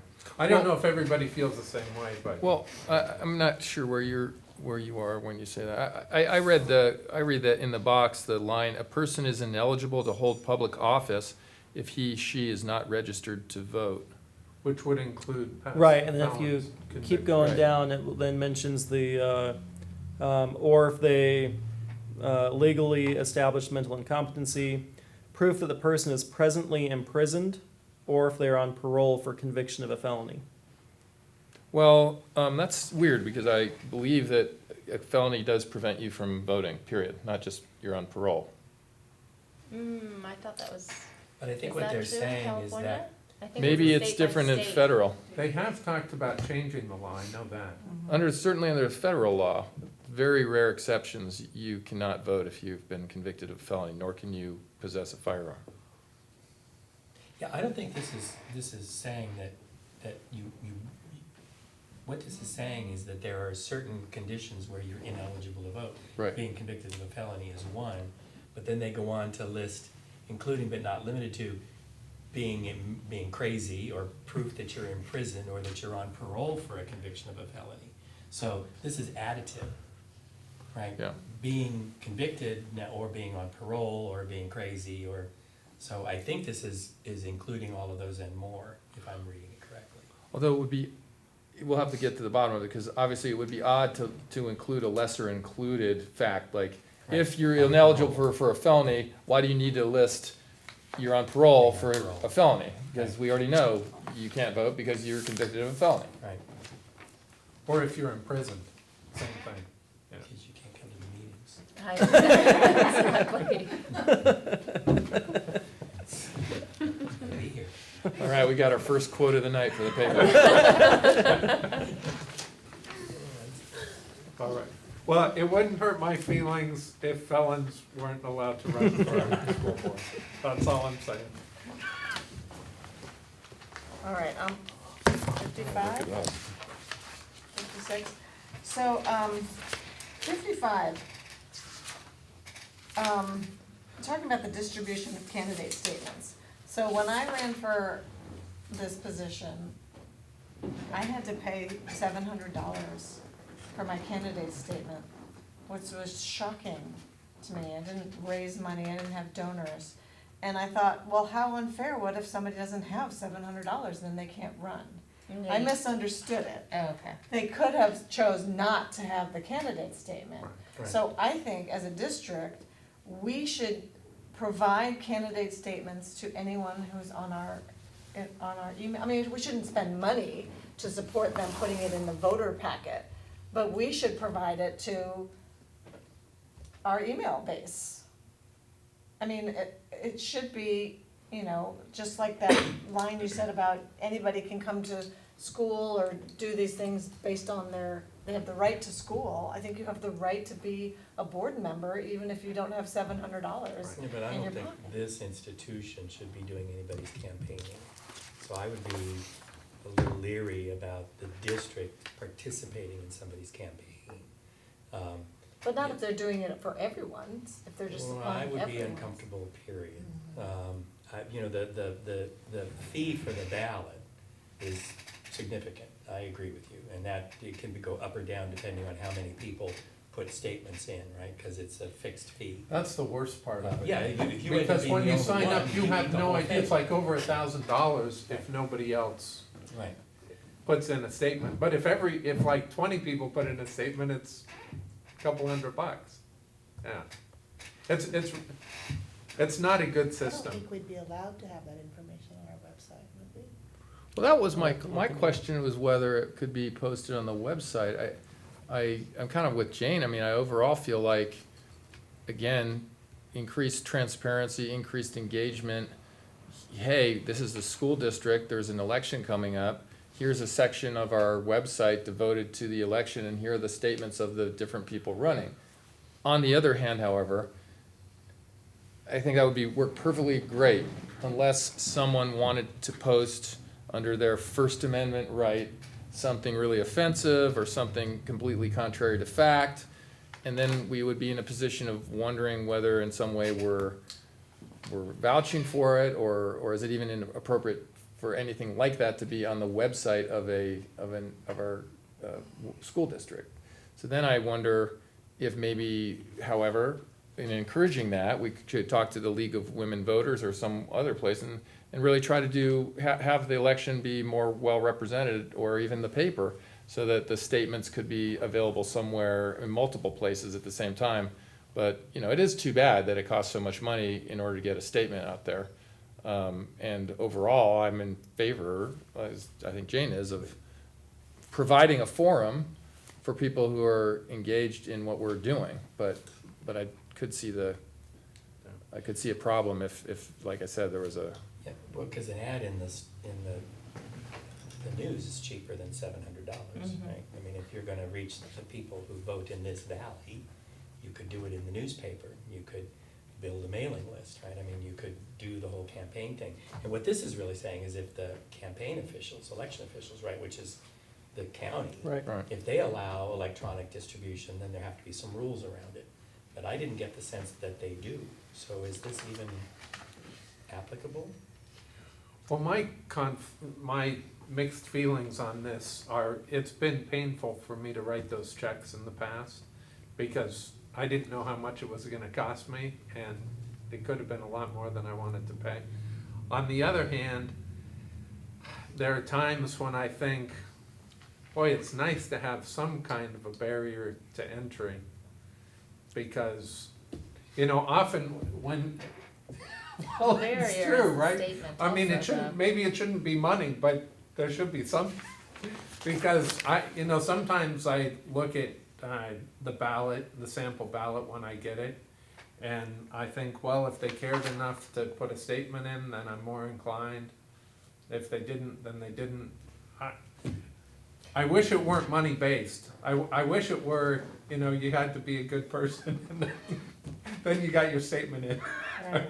Well, and my hope is that after all, I mean, when I do campaigning, when I did, I've only done it once in my life, but, when I did all of that, I was kind of hoping that people had paid attention to that before they got into the voting booth and looked at the statement in the ballot, because that's sort of like a last minute thing. Although the as sample people go in. ballot contains it, most The people sample ballot review the has it, sample ballot right. ahead of time. But Right. not if you didn't pay for it.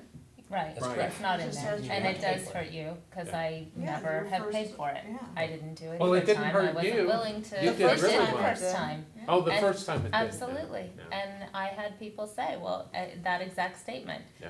if you didn't put a statement in, you must not have cared enough, so, and there's people who only look at that. However, my feeling is that's outside of the purview of the school board's ability, that's something, that's a That's a not problem our- for someone else to That's fix. our problem for us Yeah. as citizens to fix, not as a school board to fix. Well, then to tie that in though, I disagree with the option, because, first of all, if there's a tie, I don't think we should ever call for a special election. That is a lot of money, and who pays for Right. that? I mean, the special elections are ridiculous. Even a recall shouldn't happen at a special election, I just think. Yeah, it would be So- a lot cheaper to flip a coin. Yeah, so it's, the board shall schedule a runoff election. No, I don't think we want option two. I think we want option one. We'll determine the winner by lot.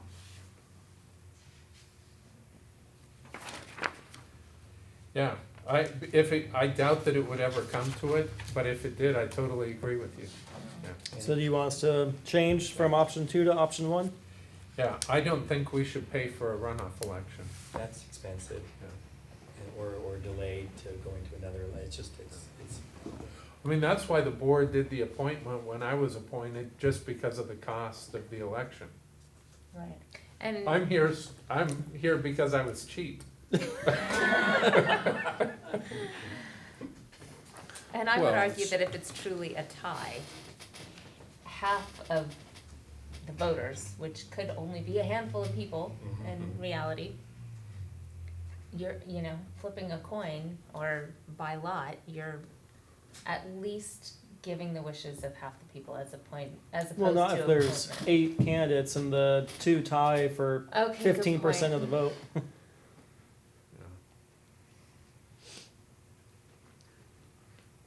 But I agree that campaigns are expensive. The district does cut the check, and it's at minimum $10,000, and I believe it can be even more during,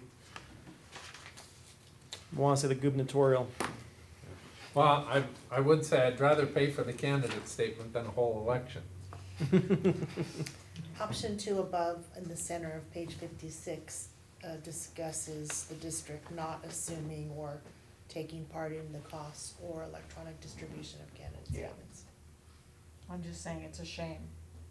It's not, I don't think it's fair that somebody could be but you're right, I guess it's not our job. Thanks for well, finding you that. know, in terms of fairness though, if you become a candidate because you're representing folks, not just yourself, right, to be on this board. And so if you can find enough people who wanna see you elected, then that's what raising campaign funds are all about.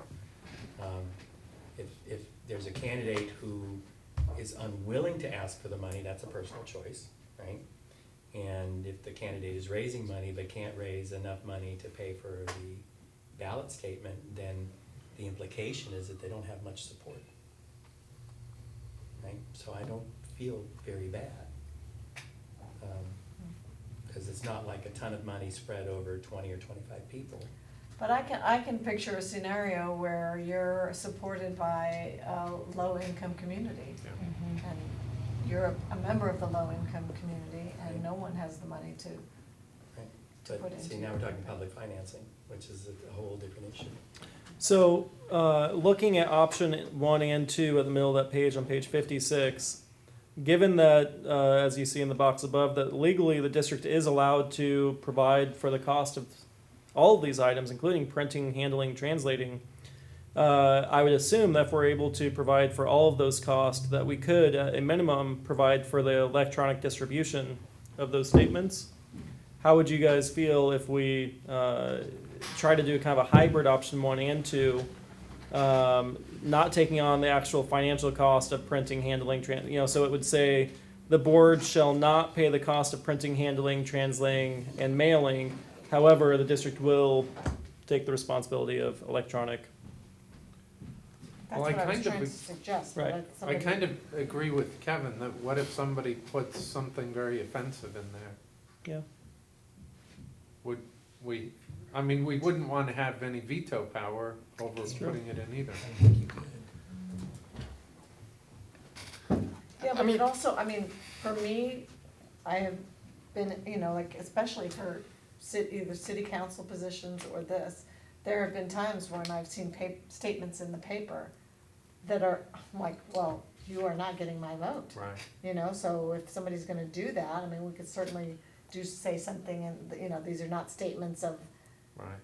we are not supporting the statements, and, These are please statements of be the aware candidate's that these are own, not right. for child's eyes, or whatever. Well, the but- other side of that is maybe we want them to say something offensive. Well, I mean, you gotta know Right, who so they we know are. who they are, yeah. I think candidly, I don't think that we have all that much cachet in terms of whether we put a statement on our website or, I mean, these days people have Facebook. I just don't think this is a big deal, and I think we should just stay out of it personally. I think people can find a forum. This is a different thing Well, than it says the official electronic statement. distribution, I Yeah. wasn't thinking on the website. Yeah, I was just thinking, feel here's like- an email saying schools are open tomorrow, here's an email containing the statements from them. Personally, I worry about, I know we can do it, but I worry, I'm with you for finding forums for people, but I don't think it should be the school district. And sending an email, pushing an email to people, to begin with, I think some people might feel like it's a misuse of that system, because you're pushing candidate statements to people who may not really expect to get that kind of information from the school district. I'd be surprised, frankly, if I got, just without knowing about it, like the school district suddenly sent me candidate statements for running for school board. I wouldn't expect to get that. I'd expect to get official business from the school district. And I think that there are multiple opportunities. Like I said, I think the paper could do a better job with the website of making that information available. I think the League of Women Voters is very interested in doing that stuff. Every person has access to free Facebook to post their statements and even adjust those statements as the discussion is different. So I feel like this is a bit of a Pandora's box if we get into it, and it doesn't, personally, I don't think we should.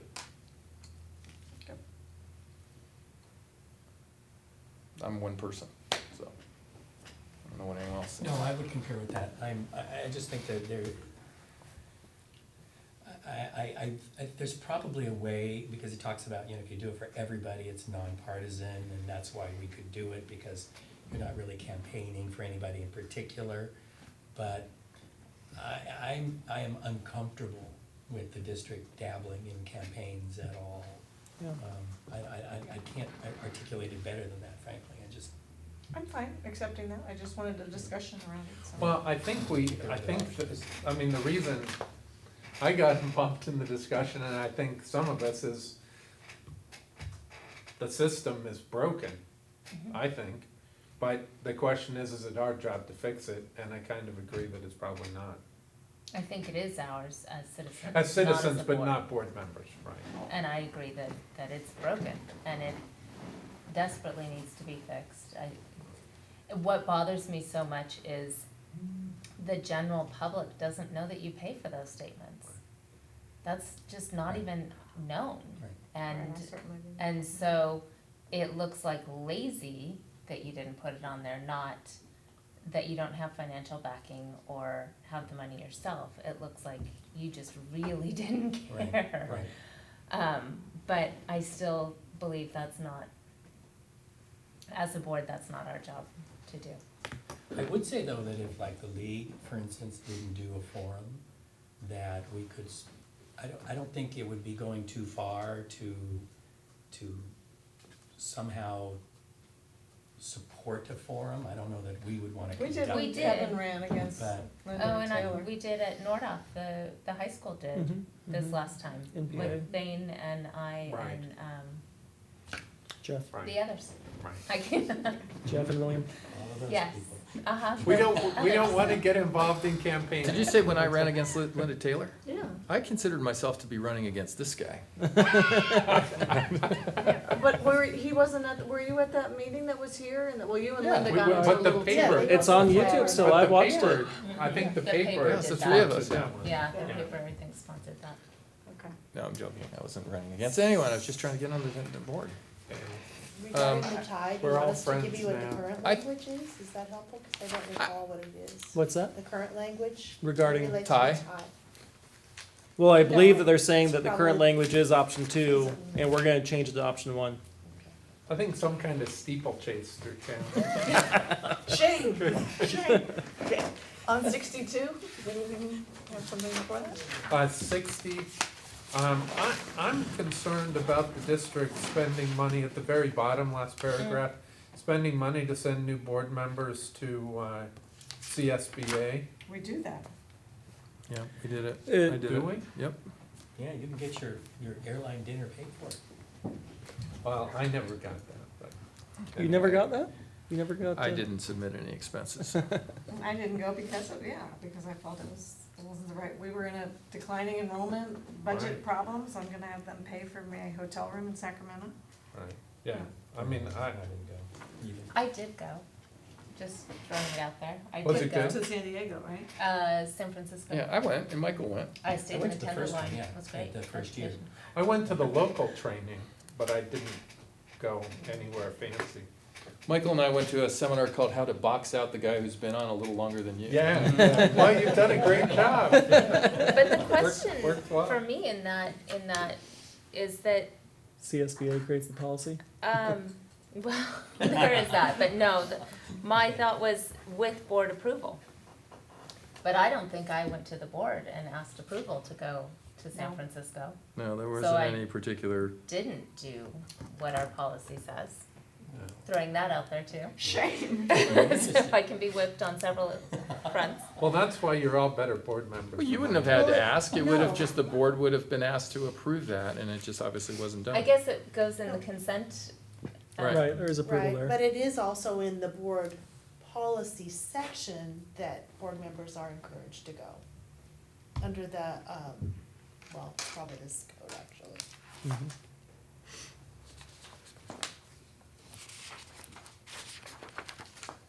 It's new wording, however, there are words to the effect in the current Okay. policy. Well, I don't need a change. Well, if you start to abuse this, we just won't approve it anymore. Right, well, Well, it's for new members, incoming members, so. My question on 62 was, I think we should set a date for a self-evaluation, and I don't think that has happened. since I've Yeah, been on I think board. that's a great idea, maybe to say that that at each, the January meeting, we will have on our agenda the self-evaluation, and then we can discuss how to do it from there. I mean, as opposed to just sort of putting it, I think it would be helpful to have it on an agenda, so that at each year, we can kind of talk about, Set the date, yeah, and inquire when we're all available, and right, maybe, oh, the thing last year we did was interesting, but maybe we can do it differently. right. Because I know in terms of the evaluation of the superintendent, it's supposed to happen in June, right? Doesn't always, but it's sort of like, it happens, so I think the same thing, we should say, hey, we're gonna do this. I don't think January's a good time to do it, we tend to be really busy with all the single plans and that sort of thing. That's when you Maybe get new board October. members see it, too. I was gonna say perhaps November, because that would be the last meeting before our organizational meeting where leadership changes roles. So it'd be technically your final meeting as the currently configured board, and that also would be the last meeting before a new board member may come on at elections, or where there could be changes because of the election. I like the But idea of October, November. identifying a time period, because annually could, things like that just slide. my only concern there is November would probably be fine, but just for the benefit, and I'm not running again soon, but for those who are running, being critical of ourselves right before an election may not be the best, thing to Maybe do. after the election. Yeah, after the election, yeah. And, But then we don't usually have, aren't they earlier in the month usually? In Right, that's what I'm November? saying, so then you run November is into probably safe. December, Yeah. okay, so Well, our meeting usually falls after election day in Right. November. Either on or after. It's the, And if it's on, it's still already too late. Right. Yeah, because the polls are closing. Right. It might be interesting to have a separate meeting, a special meeting, not the regular meeting, but. yeah, I think so, if you want to actually do it in depth, a special meeting would be better. Yes, I mean, where it says that any discussion involving the board's self-evaluation shall be conducted in open session, does that means that anything related to it, including the thing itself, is open? It's an open session? I think so. yes. That's how I read that. My understanding is that there's, kind of a process or a form or something that, a guiding script or whatever through CSBA, is that correct? And has anybody looked at it? Is it worth using? I think I have seen it, I might have it at home. I'll I check it. feel like I've seen it, but I can't tell you if it was worth using or not. But I hate to say It actually November, I says it mean, offers an now it's like, online you know, it's self-evaluation February, so I hate tool. to say, hey, let's wait till November, since we've never done one, it would be interesting to try to. Yeah. Because I do think there's a lot of things recently that we've just talked about with this, the whole change in superintendent and assistant superintendent, and, it'd be, you know, I do think there are some changes that we could make as well that would benefit the district, you know, some, you know, not requirements, but at least guidelines for, a board member. So I think the main question right now would be when. Seems like when is the bigger one, because I think we'll be able to come up with a decent agenda for how we do it, but I think the question is, when do we want to do it? I'm kind of thinking summer when school's not in session, and, I mean, it feels like when school's in session, we ought to be focused on other people, not ourselves. It's interesting, cause I had thought that about something else, and Hank was like, oh, you can't do it while people are gone, it's like, well, people aren't gone the whole summer. You know, I mean, you might have two people who are on vacation that day, you know. And YouTube is there all the time. Right. So, early August, late June, what are you thinking, summer, July, do you want a July, we don't Anytime. have July meetings, or we just say summer and then come June, first June meeting? We try to schedule it in Try to when there's an schedule. opening. That'd be a good start, that's more specific than we are now. Right? Okay. Saying every summer. Okay. Would you like to incorporate that language into the actual policy itself, that, you know, some of the effect of this shall take place in the summer, this, the goal is, the intent is to take place in the summer, some, you know, I know we're not big fans of shells, but do we want to actually have it in the policy, or is this just a dialogue, or, I don't think it needs to be in the Okay. policy. Yeah, I agree. I think it's really just a reminder. Okay. This has precipitated a reminder to us that we need to get it on the calendar. sounds good? Have those of you who've been on the board longer ever done this before? Is this something that has? Do you remember when Gary Condon came a Yeah. couple years ago, and it I- was a Saturday workshop? Yeah, so I wanna say that we've done mediated workshops, but I don't know that we ever really evaluated ourselves. And Thane, you and I were very frustrated with that. I was extremely frustrated with that. Useless. Yeah, I thought it was a total all waste we of wanted, time. yeah. Wasn't it there's a context though, it wasn't it kind of about what was going on in the district with the, I don't know, I felt like it had more of a focus than just broadly our, No, Thane had brought it up, I think, in December, because we were all three new board members, Yeah. and we wanted to sort of talk about What, where, yeah, what's our strategy? What's our What are we gonna strategy? work on? How are Yeah. we gonna do it? How are we gonna work together? yeah, And we just, it was a mire of nothingness. Brown Act, and Yeah. it was, I always find it so funny that people think the Brown Act is such a big deal. I remember when you guys were picking it was like, what would you do if you're in a grocery store and someone, was like, I don't know, don't you wanna know what I think about education?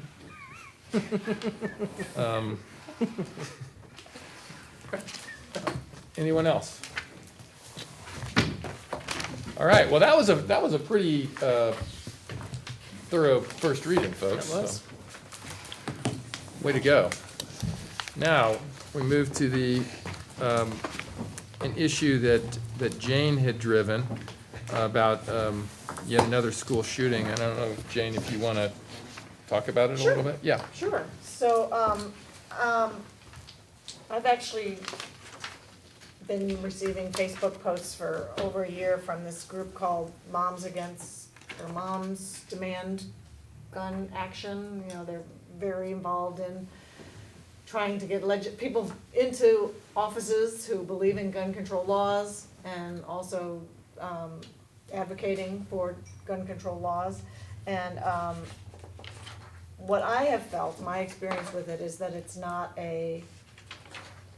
sort of politically, you know, against the NRA or this or that. It's more like, here's, you know, if you live in Michigan, you have these laws, but if you're in Wisconsin, you have these laws, and you could just walk across the border and they don't. So let's start talking about laws that work and that help. We know every voting bloc in the US tends to be, we still want to be able to own guns, but here's, and so one of their things is gun safety.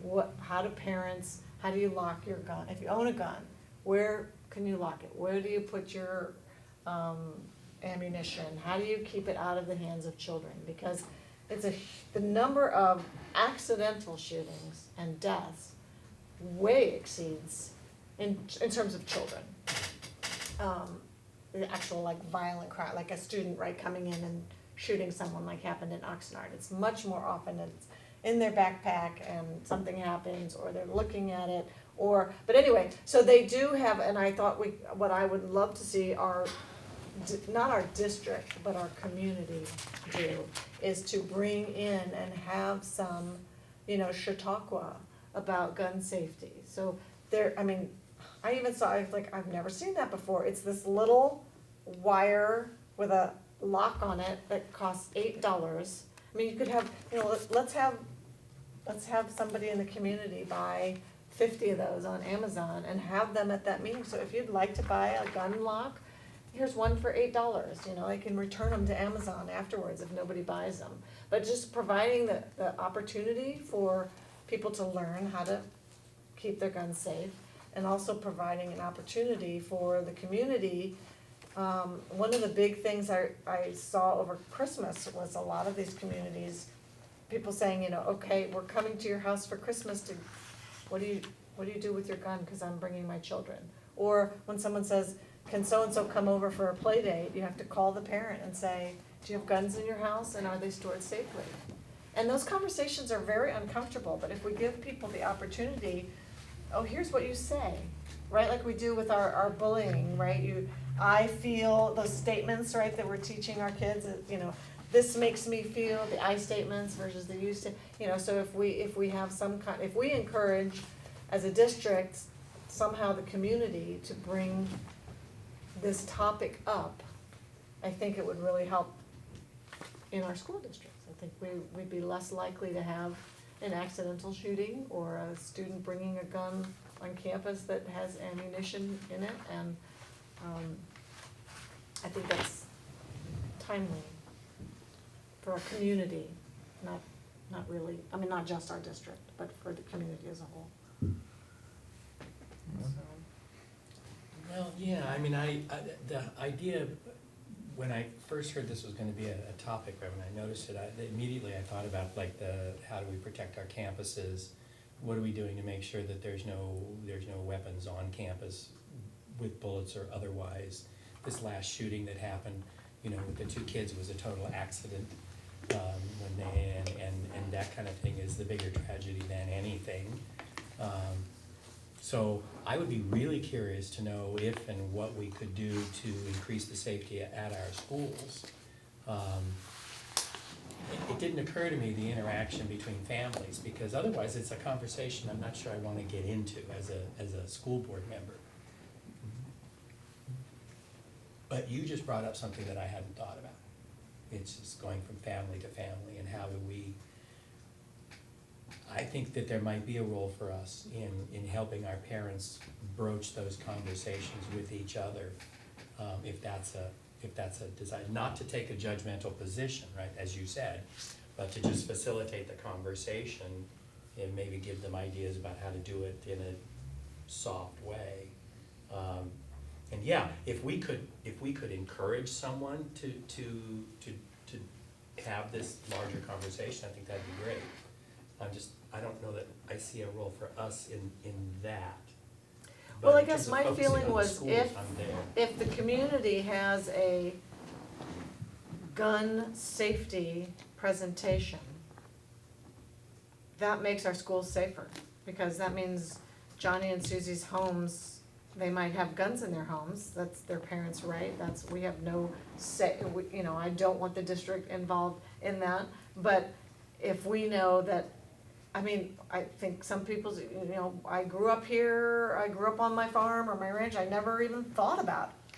But now I'm hearing, oh, I mean, I was surprised to learn, a friend who was like, oh yeah, I knew where my dad's gun was and where the bullets were. And when I was like third grade, I was like, you did? I'm like, It doesn't what? make sense. That's shocking to me, but people, that's just natural, and I think there's a lot of parents who think their kids don't know. I mean, kids know. So I think it just helps our schools be safer if our community is safer. I mean, there's no way our schools can, we can't put in metal detectors, our campuses, the way they're open to the outside, we're not in a building where they come in the door.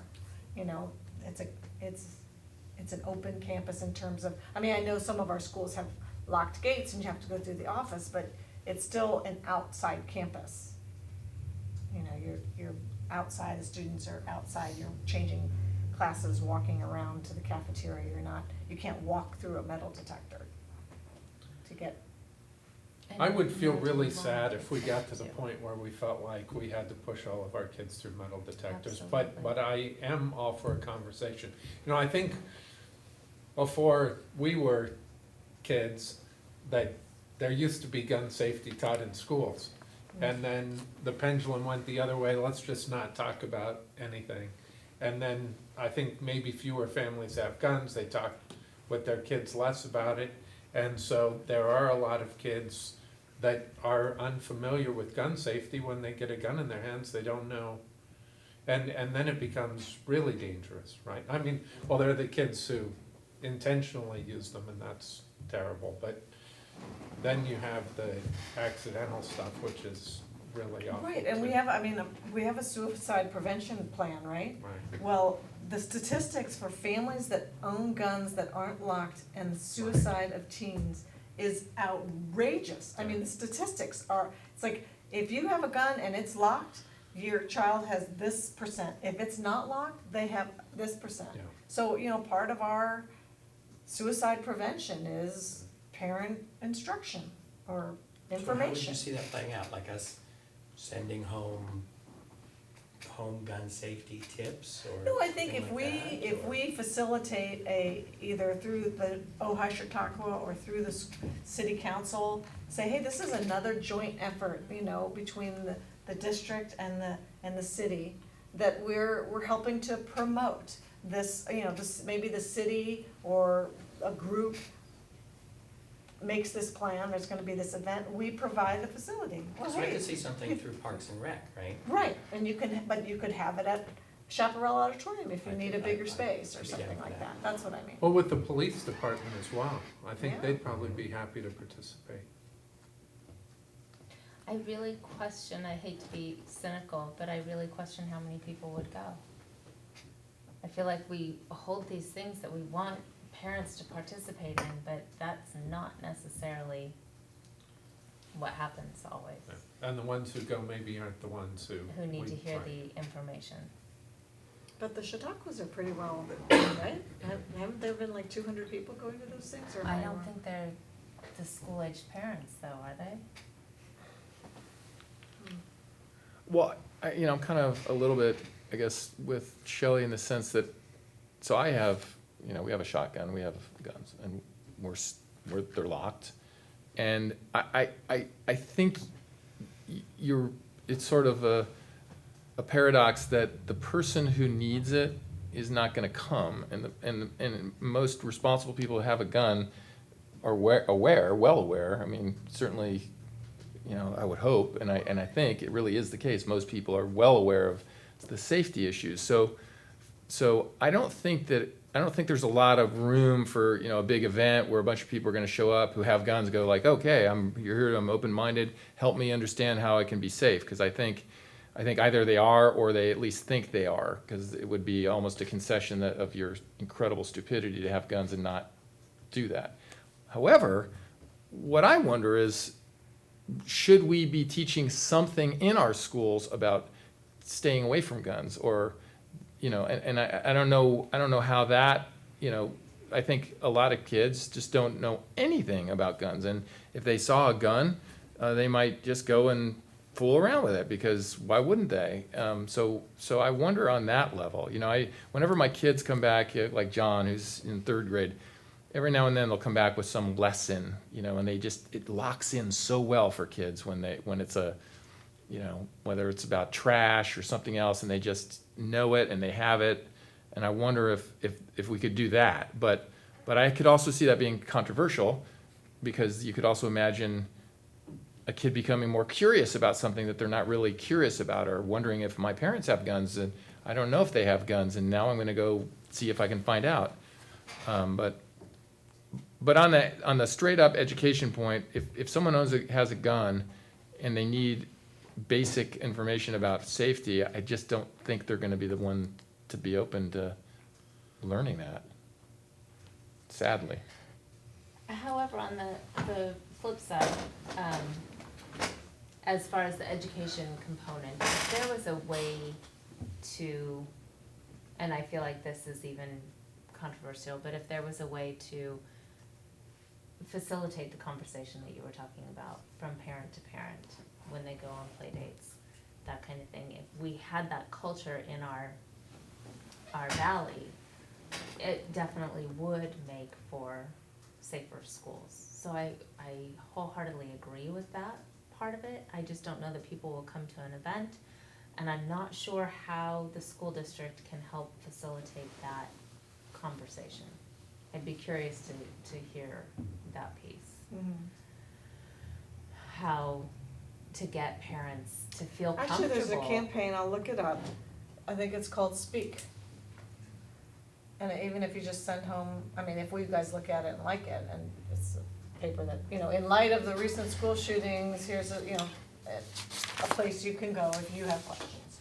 And I forget what it is, but it's, you know, each letter in Speak has a It's an action. acronym. Oh, okay. You know, for you, yeah, so like, you know, whatever it is, when people have strokes, smile or whatever, you look for those things. This is the same things, are 5 actions that you can take that would hopefully help make your community safer. So I'll just send that. I think it's a worthwhile conversation. Again, I don't know how we do it, but, you know, I'm for gun rights, but I had a good friend in elementary school who was shot at a play date because they were playing with water guns, and one of the kids found a real gun, and he wasn't killed, but, you know, it's scary. And I'm like going in my head over the campuses. I went to Ventura High before Poli closed, and during the 80s and 90s when school shootings were the in thing, and there were many times during the school day where, okay, you're not allowed to go over by Poli because there's the threat of a drive-by shooting, so anybody who has lockers over there, don't go over there. And so eventually they got to the point of closing that road during school hours, right, in Ventura. Do we have places on any of our campuses that should be more secure during the school day that we should be concerned about? Are there any? I can't think of where those would be, but I'm wondering if there are places that we're kind of blind to. I'd have to look into that. I can't think of anything. You know, I mean, along those lines, I was wondering if there's any point in doing any kind of a current assessment of strangers on campus and how we deal with them. You know, I don't know, I mean, I know we generally expect people to have we might do a little audit and just see what happens and kind of test ourselves out like they do at TSA now and then. Yeah, TSA is so good at that.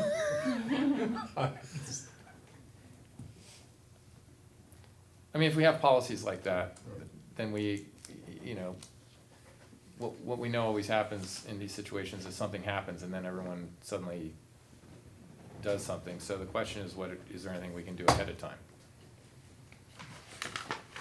Jen, do you want to talk to someone at City Council and talk about, you know, because you envision this as a community thing?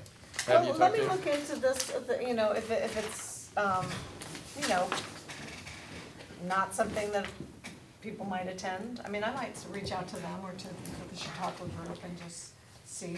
Because then if it's like, oh, I read that in the paper, oh, I saw this short advertised, oh, and then I got something from the district, you know, how, it just, again, gets you thinking about, it's like, oh, yeah, I meant to order that earthquake kit. You know, I meant to buy water before the mudslides. May I share one more resource? There is an Ojai Gun Club, and they're up in Rose Valley, and they do hold those kinds of workshops. So I don't know how well they might be attended in Rose Valley, maybe. They meet in Ventura for their Do they? monthly meetings, Okay. yeah. They rarely meet up in Do Rose you know Valley. Frank Shelton? He is a member of that group. I have to say, the things that are resonating are the send home stuff, of either the, how to make sure, like a home audit for gun safety and the conversation, tough conversations about guns. I mean, that strikes me as something that we could do that's within our mission, also within our resources. What you mentioned about talking to kids about, and not saying pro or con gun, but this is a gun and this is what it does, and here's what we want you to do if you're around and you see one. To me, that's part of our mission. That's education. So that part I could also see. The event thing, it just feels like it gets a little big and out of our sort of our lane. But I really like the idea of the facilitating the difficult conversations. I really like that, and it just had never occurred to me. And then this speak thing sounds like a home safety audit, and I think that's a good idea too. So those are the things that resonate with me in terms of things that we can do that's, you know, not getting outside of where we're supposed to be and not getting beyond our own means. But if the city or the gun club or anybody else wanted to partner, you know, I could see us partnering with something if somebody wanted to do that. And partnering to the extent of maybe using our email list to invite attendees, you know, that kind of thing. Yeah, I joined the gun club for a while. I think my membership lapsed, but maybe I could find somebody if we want to do something with them. I don't know, they have like a legislative person and a Probably. whatever person, and they have a committee for whatever. Anyone, anything else? So now we go to 7.5.3, 2018 CSBA Delegate Assembly Subregion 11B Representative Election. Andy might have a little bit of insight for us. I do. I did reach out to a colleague today, and the recommendation I put forward to you, passed along from them, was the four, not to suggest anything negative about the two non-incumbents, but the feedback was that the four incumbents are all effectively working on this committee, and the recommendation is to keep the team together. So your responsibility is to vote for four. Again, I actually don't personally know Dennis or Kelsey, the two non-incumbents, although I have every reason to believe that they would be strong as well, but the recommendation was for the incumbents. Anyone have any comments? I do. So I read all the candidate sketch form stuff, and big things that stood out to me was what you see as the biggest challenge facing governing boards. And I have to say that I marked, based on those things, the four incumbents.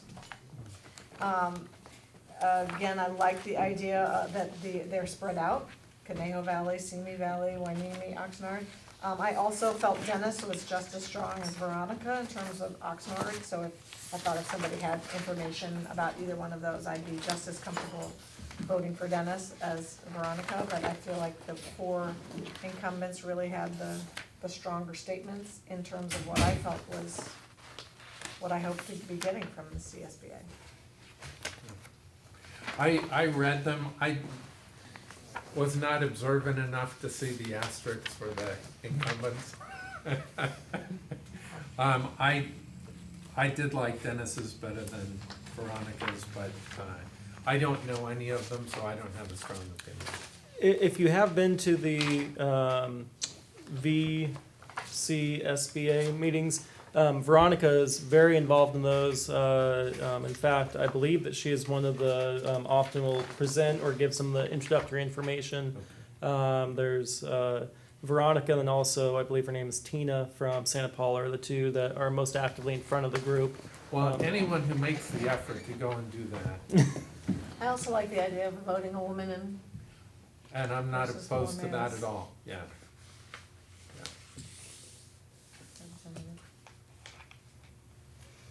I'm okay with the incumbents. I mean, I don't know a lot about what the job is, really.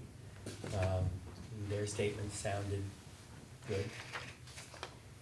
I don't actually feel qualified to make a decision. And I have to say that I meant to go back and reread these because I read it and I went, oh, I want to know more about that group. How do I get involved in that? What is that? Can we do that here? And I, rather than who I'm voting for.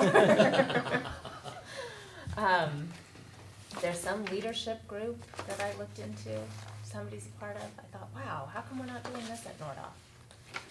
So I am comfortable voting with the incumbents, being as I haven't seen them actually screw up at this point. So, you guys ready to vote? All those in favor of, well, does anyone want to make a motion, please?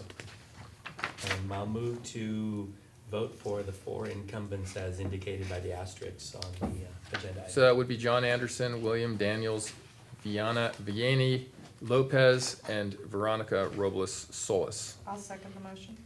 All those in favor? Aye. Unanimous. So I think we go to Andy's report. Yes, and normally I'm truncated because of the time, but I feel I've got all this freedom now to. We still have to discuss your evaluation. What's that? We still have to discuss your evaluation. All right. Well, in that case, I will be extra short. No, I just I want to focus on what I believe to be one of the bigger activities of the night, a really significant investment in this district's future with the transportation purchase, and also extract it a bit. I hope that Angie and Chuck are able to convey to the membership just how much you guys wrestled with this decision over the past 2 meetings. Because I know personally, and I hope that they're hearing it as well, the priority that you're placing on people and especially people in the classroom. And so I know that any non-personnel related expense is going to be met with the highest level of scrutiny. I know that the scrutiny on this issue was not related to our current staffing in those roles, but about this very significant investment that we're making going forward with the actual non-personnel piece, with the buses themselves. And so I appreciate how much you guys wrestled with it. I know where each of you are coming from, and ultimately I'm glad that we were able to present a package that financially was as strong as it was, because I think that we all also, and this was something that we each voiced to some degree, either last meeting, this meeting, or in individual conversations with me, is how much we view this not as, again, one of those financial decisions only without actually thinking about the students who are impacted by this. And I know that each of you are very concerned about how we support those students who have greatest needs. We talk about it often, and I think that this was an example of where we showed that we really do want to continue to provide for and invest in resources that help support those kids who, perhaps live down in the, toward the Oakview, toward that west end boundary, that, it would be a real hardship, again, to try to walk or bicycle 4+ miles potentially to campuses, and again, in some cases near Creek Road, having to do it on some very unsafe streets. So I think that we're doing the right thing to support kids. I really do believe it's good for kids.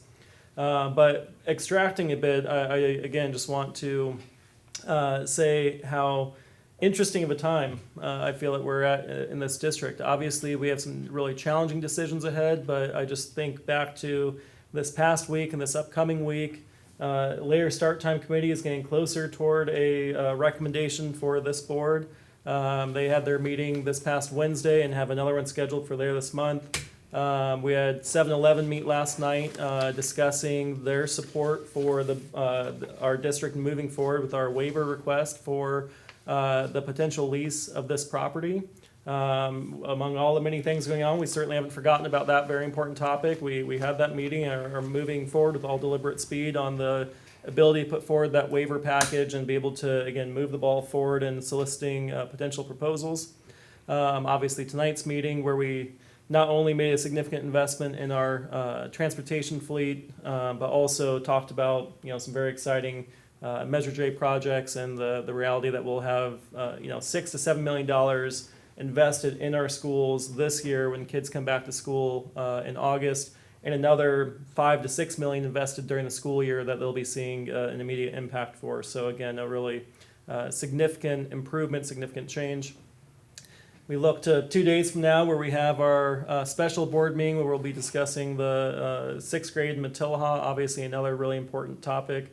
And then we'll be moving into March where we're going to have some really significant conversations around staffing levels and how we move forward in our district as we continue to face declining enrollment. And so I just, as we talked about, new leadership in different roles, both Cheryl, myself, and even Cindy, not too long in her role as transportation supervisor. Our district has a number of new leaders, number of new roles that they're sitting in. But I do think that this is a very exciting time to be in our district, and it just is really, frankly, fun to be a part of these conversations, these decisions that ultimately are supporting kiddos. So that's my slightly more than 30-second comment tonight. Any board members? Well, you're all looking at me, so obviously I have to say something. Doesn't have to be an agenda item anymore, man. It can No, just be actually, I wanted to say, I didn't get a chance to do it while she was here because we were actually moving the business along, but I really wanted to thank Cindy for the work that she did on this bus thing. I don't think it would have been viable without her efforts. And quite frankly, I work in academia and we constantly hear how teachers are the be-all, end-all. We wouldn't exist without teachers, and God bless them, right? But classified staff still has value, and they contribute to the mission as much as anybody, and this is a perfect example of it. So kudos to Cindy. I wish she was here to hear it, but yeah, that's all I got. anyone? I would just like to ask Cheryl, is there any way, so I know personally you and I have had some conversations, I assume other members probably have, of things that are, kind of goes to that communication idea of things that we're working on. And I know we've had quite a few conversations about them, and sometimes I feel like we're so busy that we forget to sort of say, oh, hey, remember how you wanted another professional? I don't know, I know we get the information, but I just feel like I forget, I said something, I saw a teacher and I said something about, you had talked to me about PLCs, right? And she said, oh, you should ask Cheryl if you can go to the thing she's sending teachers to next year. And I was like, what? What is that? What do you know? And so I know we hear these things, but sometimes I feel like we hear them and then they go away. And I think part of promoting our school district is for us to hear it again too, or even if it's just an email, I'm not saying it has to be here, but I feel like there's a lot of ideas that we've floated in the past 6 months. Yeah. And I don't know where we are on those ideas. Are we still thinking of them, or did we say them and you guys went, well, that was a really stupid idea? We're gonna let that one go, which is fine. We didn't you say guys it are out the loud. experts. You guys are the professionals. But I feel like I'd like more information at my fingertips or just to be excited about. Absolutely. The PLCs are well underway, and we have a pilot group, and we've made some assessments, but I do think maybe potentially a bigger update on that would be a good idea at this point, because we have done some things and we have some plans for the future. And even, Kevin, in terms of the student rep, so we talked about, we want an elected position for next year. So is Bronwyn still working on that? What's the plan for that? And other changes, like, right, if you've heard something from a parent and we've mentioned it in passing and it was taken to a principal as an idea or a concern, where are we on some of those issues? I mean, I take myself as it's a problem. Like I might pass it on to you. Oh, I heard blah blah blah, and then I never ask you again about it. I mean, a lot of times obviously if it's big, you get back to me. I spoke to that person. Here's the story. But sometimes it's minor, or it's so big that it's like if we were to say, hey, we really want to obviously, we don't wanna change the music program, but we wanna change the music program or something. It's so big that pieces of it might start happening, but it either becomes too big and so we don't do anything about it, or so many of these things become more important that we lose track of that. And then that would be something, I'm forgetting the gentleman's name, but he was so involved in wanting the low-income housing on the project, but he came to me, Bill, yeah, and said, what would you guys like help with from the community, right? And I thought of your reading program at Topa Topa, and those kind of ideas that are there but never get enough water on them to really flower, that. We were asked to discuss, sending a letter to the Ventura County, the word escapes me, Steve Bennett's office essentially, who are looking at the, ordinance for the Airbnbs, short-term rentals. Right. I don't, to my memory, we didn't ever circle back around on that one. Nope. And Let's decide get that on the agenda for whether next. we were gonna do that or not. And to be honest, I didn't know, is Bronwyn actually talking about an elected position here? I kind of thought that just kind of Well, that's what the board has asked for. And dissipated too. exactly. I know we got a little pushback on that, but it's what the board wants, and I'm assuming it's what the board's gonna get for next year, so. Well, I think what that we're might- getting, I'm hoping, is open seats for class officers other than the ASB, which will remain part of the leadership. That way, there will be a real election for offices. Say that again? but- So, Open seats for, class A officer, student body that's- class officers like senior class president and those guys, and juniors, and I assume sophomore, freshman. And then the ASB, Associated Student Body, will remain only choosable from within the leadership group. So you'll have student government in addition to ASB. Right. Truly elected student representatives from anyone who wants to. You don't have to be, so the problem is, right, the leadership kids mean they're not in Right, band no, and they're I- not in this, so. I get that part. It's the separation of the two. I haven't seen that form. I'm wrestling with it in my head. So one thing I apologize to do, but we do need to be careful with this section of our meeting of having each individual board member's comments turn into conversations around non-agendized topics. right. So I certainly have heard your feedback, and I certainly understand, and Jane, yours as well, as far as the importance of communication, circling back on topics, and so. I'm just out of curiosity, and this is a kind of a really simplistic question, but, in my office, we have an ever-growing, admittedly, list of things, right? And they call it the parking lot. It's cute, but it's basically all those things that I don't wanna lose, but I can't do anything with right now. Do we have anything like that in terms of board issues? Because I think that goes a long way toward what Jane is talking about, right? If we had here's the things that we've talked about that warrant future action, not today, then they wouldn't get lost, right? And then we would know what to follow up on, because I don't always have, all those listed. I don't know. On our board evaluation, Oh, it's a good Well- time. Well, it reminds Well, me. let's put that on the, because I also wonder if that could be something that we put as part of the agenda. It could be at the end of the agenda, just open items, and then it gets carried forward month after month, and then, of course, since it's on the agenda, it can be discussed.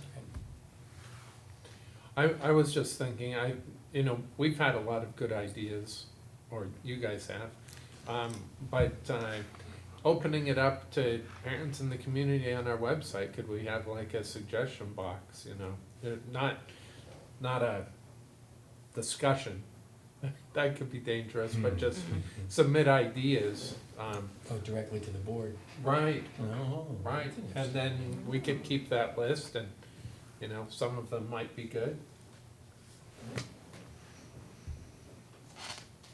Anyone else? I have a couple of things. So we talked about doing something for the first responders and the community. And I really want to try and do something. I called Johnny Johnson, freaked him out, because I'm like, yeah, we should do this giant festival. I was like, oh, Kevin, you're getting ahead of yourself.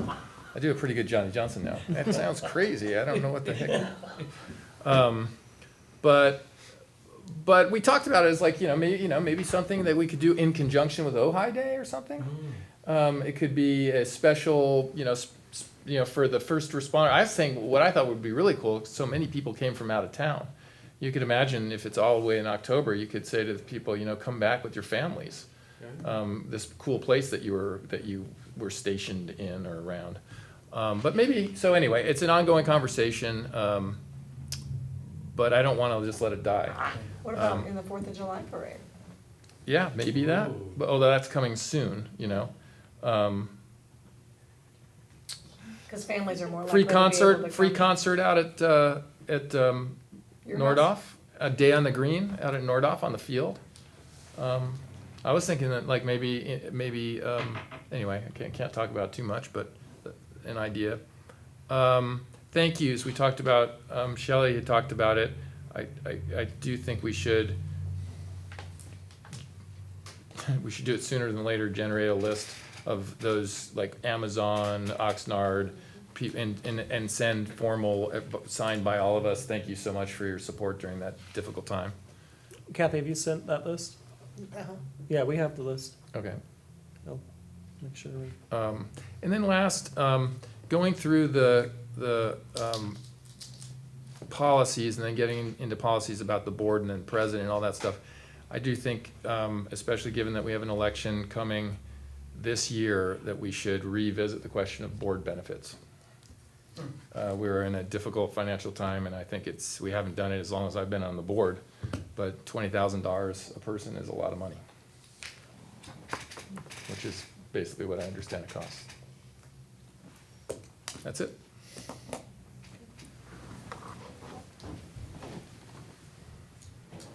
Okay, moving on to our consent calendar. Anyone with anything? I'll move to approve the consent calendar. Second. All those in favor? Aye. Unanimous.